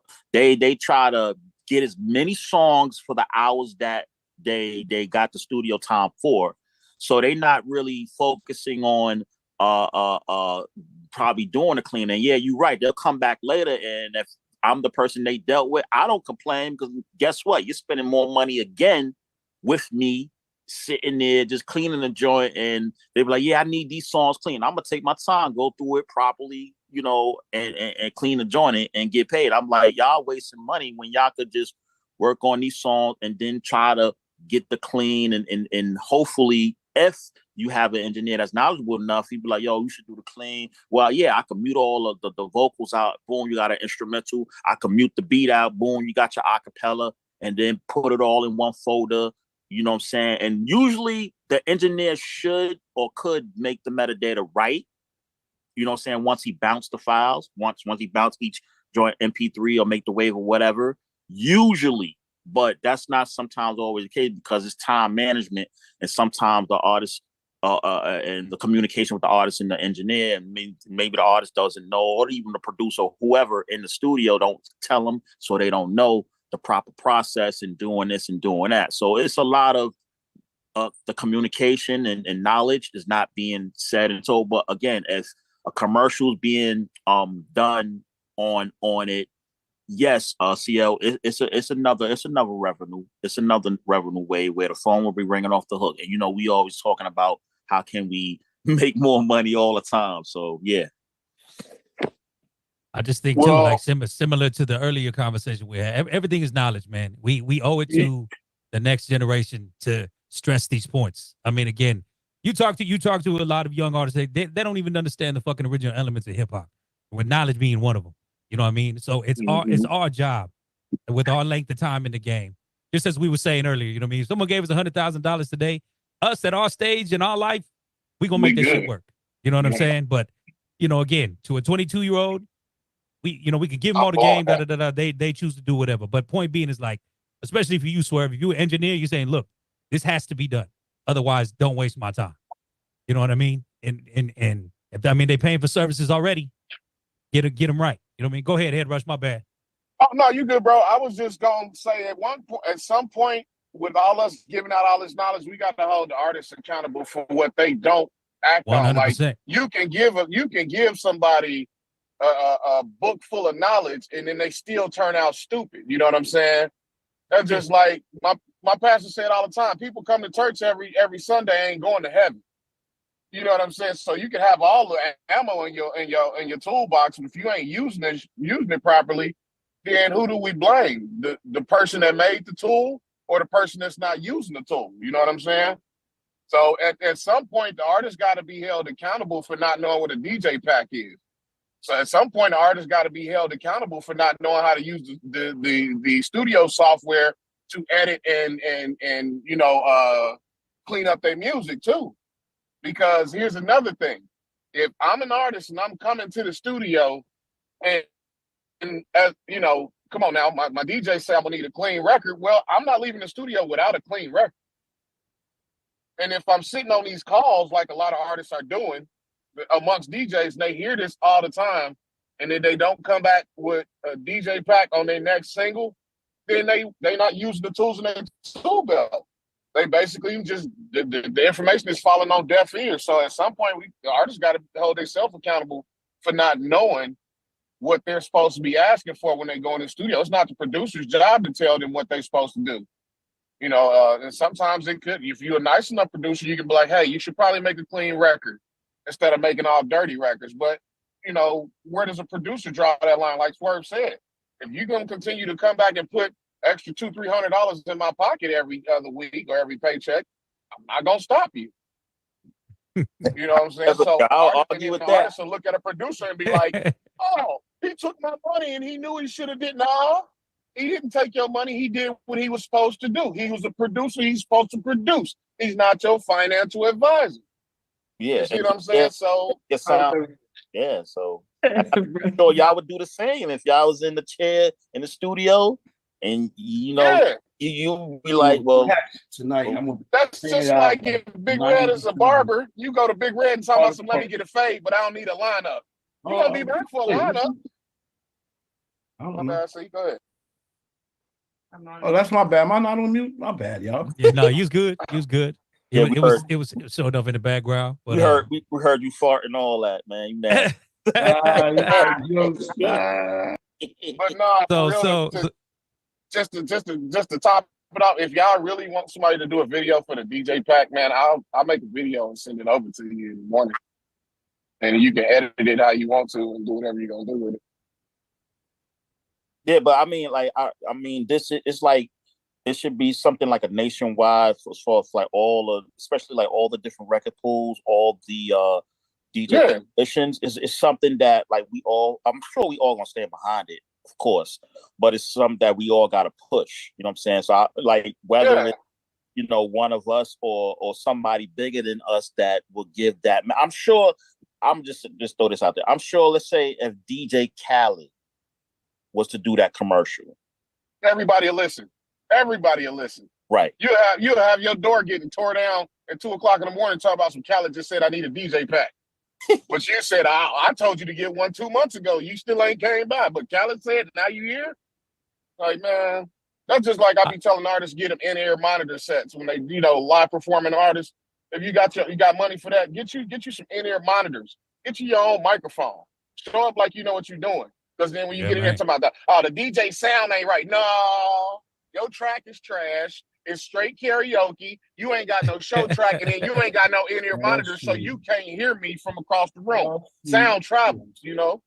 Yeah. And they don't understand that. And then I'll be like, yeah, the in-ear monitors cost $100. Get you a X5, the little transmitter pack, plug it up to the mixing board. Put the transmitter pack on your hip, plug the headphones in. Now you can hear your track as if you was in the studio. Now your performance level elevates 10 times because now you on point with the track. Your lyrics is on point and you ain't karaokeing out here. I'm asking that Head Rush. They be like, yo, Head Rush getting that shit off his chest, boy. Yeah, I was about to say there's some DJ tonight that's gonna be spitting, and there's gonna be an artist that's supposed to get on at 9, and they go give him a flash drive at 8:55. Exactly. No, not that one. No, not that one. I'm gonna ask. No, not that one. I'm gonna No, not that one. A lot of artists be asking with no metadata. With no metadata whatsoever. It's track 03. You gonna go postal? No, I'm gonna add shit. I'm gonna add to all that. I'm gonna add to all that. Sometimes they ask, they be like, oh word, you know how to engineer? Do you mix and master? Yo, first and foremost, just because an engineer know how to engineer, you got recorded engineers. All they do is recording. That doesn't mean they know how to mix. Then you got some that do both. They know how to record and mix. But the mixing engineer necessarily, most of the time, doesn't really know how to master. They're not a master and engineer. That's two separate types of engineers. Some know how to do both, but it's real minute. I know we have new plugins and software that has the mastering, but real mastering doesn't get done in a regular studio that records. That's a whole different studio with different gear, different sound, surround sound. Now they have Adobe Atmos sounding rooms that is mastering rooms. You know, so that's one knowledge that they definitely don't even. They come to studios and they be thinking, oh, I got a home studio. Yo, do you mix and master? Yeah, well, I can mix in my home joint, but mastering, nah. Like that, they don't really know what that means. They don't need. So the language that's being used, they hear bars. Oh, that's bars. I'm like, that's not really bars. Like you can't. And I told y'all numerous times before. Like some of these kids don't even know how to count bars. They don't know how to count music. So that's why I mentioned it need to be a school for real. Like need to be a school. I know Rock Nation got their school. You know what I'm saying? We talk about people that's teaching, you know, Duro, not Duro, Guru, you know what I'm saying? He wanted to teach one of the teachers over there at Rock Nation. They just opened up their school, which is an Adobe Atmos room. You know what I'm saying? It's pretty dope. But I need to visit there. I need to see what it's like, what it sounds like, what it was going on. But like a lot of the language of what us DJs talk about and that we know what it is, and producers talk about, they know what it is, and engineers and stuff like that. A lot of these artists, they really don't know. So definitely, like we spoke in the beginning, the lack of knowledge of this music industry and as a business, definitely like Russ said, and D1 agreed, and he just put it is 99.9 all business. You know what I'm saying? The entertainment as we know now is like the people that know more knowledge wise about this game, they of course going to take advantage of some people. That's inevitable. Everybody's trying to get money, and now everybody's really suffering right now. So they're going to definitely get it if they're willing to spend it. All right. Yeah. Well, going back to the commercial, see, just a thought out there. It might be dope to do a collab video with all the record. Like pick somebody from Digiwaxx, we'll get somebody from BPM, we'll get somebody from Club Killers, we'll get somebody from DJ City. This way the message is spread all the way around. You know what I mean? Like this ain't just what we do. This is like how this shit is. So I think it might be more impactful that it comes from everybody in the industry, especially in the digital record pool space, to be like, this is what we need to do. This is what it is. You know what I mean? So-and-so from Boom, so-and-so from Boom, you know, we need this, we need, you know what I mean? Like that would be a dope, I think, collaborative effort to stress the point that much more. Yeah, I'm all for it, man. I'm all for it. It's so let's play a record for you, because I know you're stressing on the Mets. They in the bottom of the sixth, down by 1. Looking crazy. The whole shit is over. It's not over. No. They up 2-1. G, they up 2-1. You know what I mean? They could end this shit today. Wait, the Mets up 2-1? Yeah, the Mets are up 2-1. The Mets is up 2-1. Yeah, baby. Look, he got yo. So say this could end tonight if they could pull this out. This is boy. I'm watching it. Let's go. Yeah, I'm gonna play a record so we can get you up out of here real quick. Hold on. Yeah. All right, new Victoria Monet. That one coming from Jaguar 2 Deluxe album she just dropped. Yeah, no, see, I was saying the Mets was up 2-1 in the series, but they down 1-0 right now. Yeah, you know what I mean? Yeah. I thought they hit a home run. I switched for 2 seconds. I was like, oh shit. Trying to find a lot of sports tonight. Knicks got their joint. Yankees just started. Mets are playing. It's a lot of energy. It's good. Padres can eliminate the Dodgers tonight. Wow. That's gonna be y'all playing tonight? It's tonight too. Oh my God. That's gonna be crazy. That's actually the craziest, I think the craziest series out of everything. That's crazy. Little brother might finally get big brother. You know what I mean? Wow. I'll be watching. Yeah, like I said, October is a crazy month for sports, yo. You know what I mean? Like you got something going on every night now again. Love it. And for everybody up there, you know, next week is the CEO's birthday on this day, Wednesday. So y'all okay. Yeah. Oh shit. Hey. Everybody bring a little bottle, man. We'll take a toast or something, you know. That's right. 77 gang. 77 gang. Them 70s babies hit different. You understand? Exactly, man. Have you seen them 1977 hoodies and shirts? Oh yeah, I got some socks on me. I got some socks up to my knees which say 1977. Yeah, I got the same thing. I Yo, gotta get that, man. Raymond, I got those from Tubi. Yeah. Not Tubi. Timo. Timu. I got a no, whole. they had some in a sock joint out here. I was like, oh, I gotta get those. Yeah, I got a whole different colors and everything. A whole bag of them joints. Wow. But 1977 socks. Okay. I'll send you the link, CL. Yeah, hook it up. They got the hoodies. They got the hoodies up there too. Got the hoodies. Yeah, they authentic. You know, Temu be on some knockoff shit. Listen, I've been getting stuff from them for about them headphones are still working over 2 years. I mean, a year, it's some change. Mets bases loaded, no outs. Watch yourself. Shit is going on. Yo, CL, don't get too carried away. When you get too carried away, that's when teams start losing. Hold on, calm down. Calm down. Right now, Shea Stadium rocking. Calm down. You don't want to go over there talking crazy. They will bust you up. You do not want to go onto that side of Flushing, Queens, talking crazy.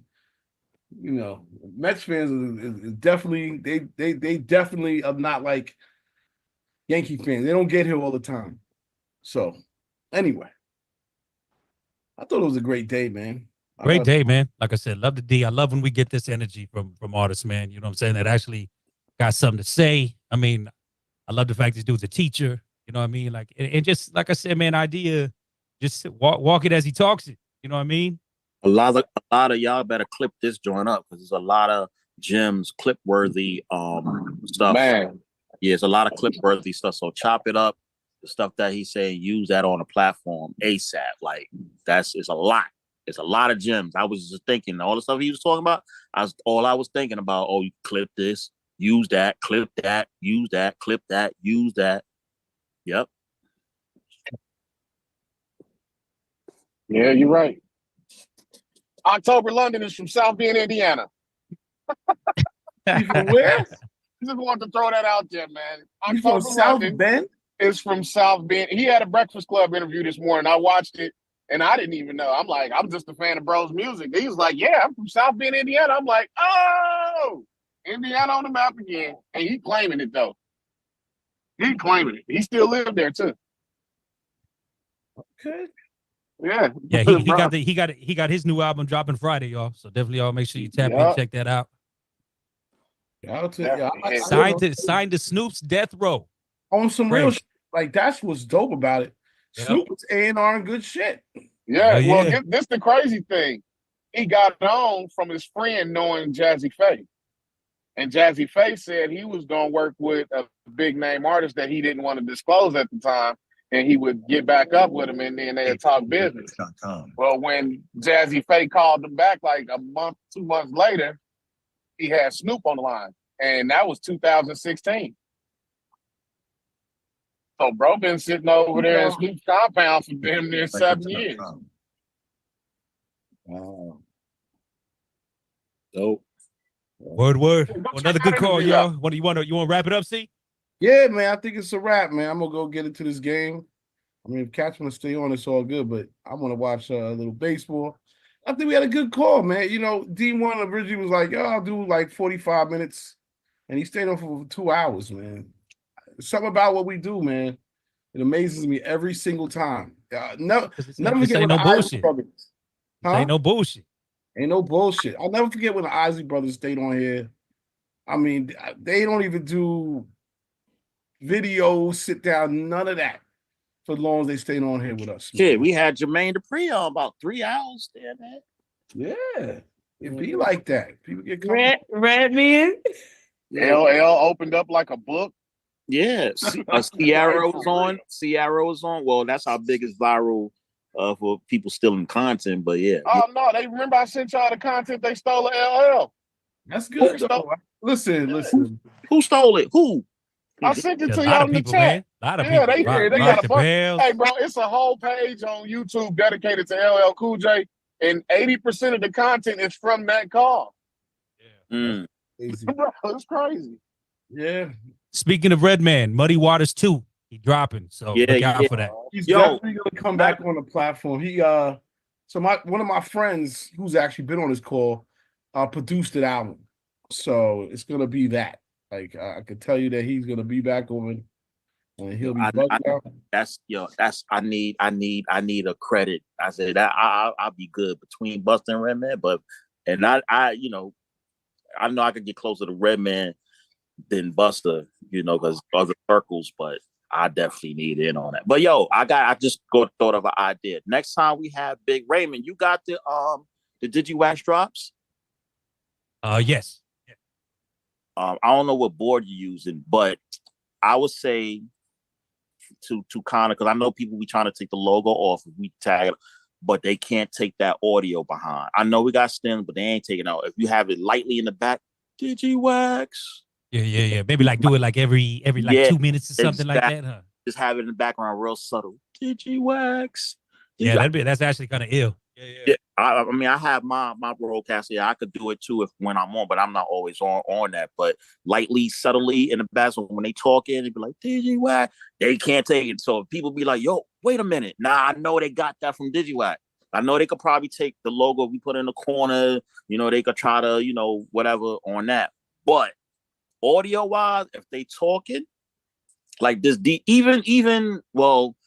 I don't know, even when we chopped the video of let's say D1, and you could put that suddenly back there, but I'm talking about when we live have that in the background, you can't take that away. Not yet. I know they got AI, but that's real subtle in the background. It's gonna be hard to really get that out. But that's what we should start doing. Okay. So people will start knowing, oh, wait a minute. Nah, they got that from Digital. That's not on. Yeah. Yeah, I gotta say it was dope, man.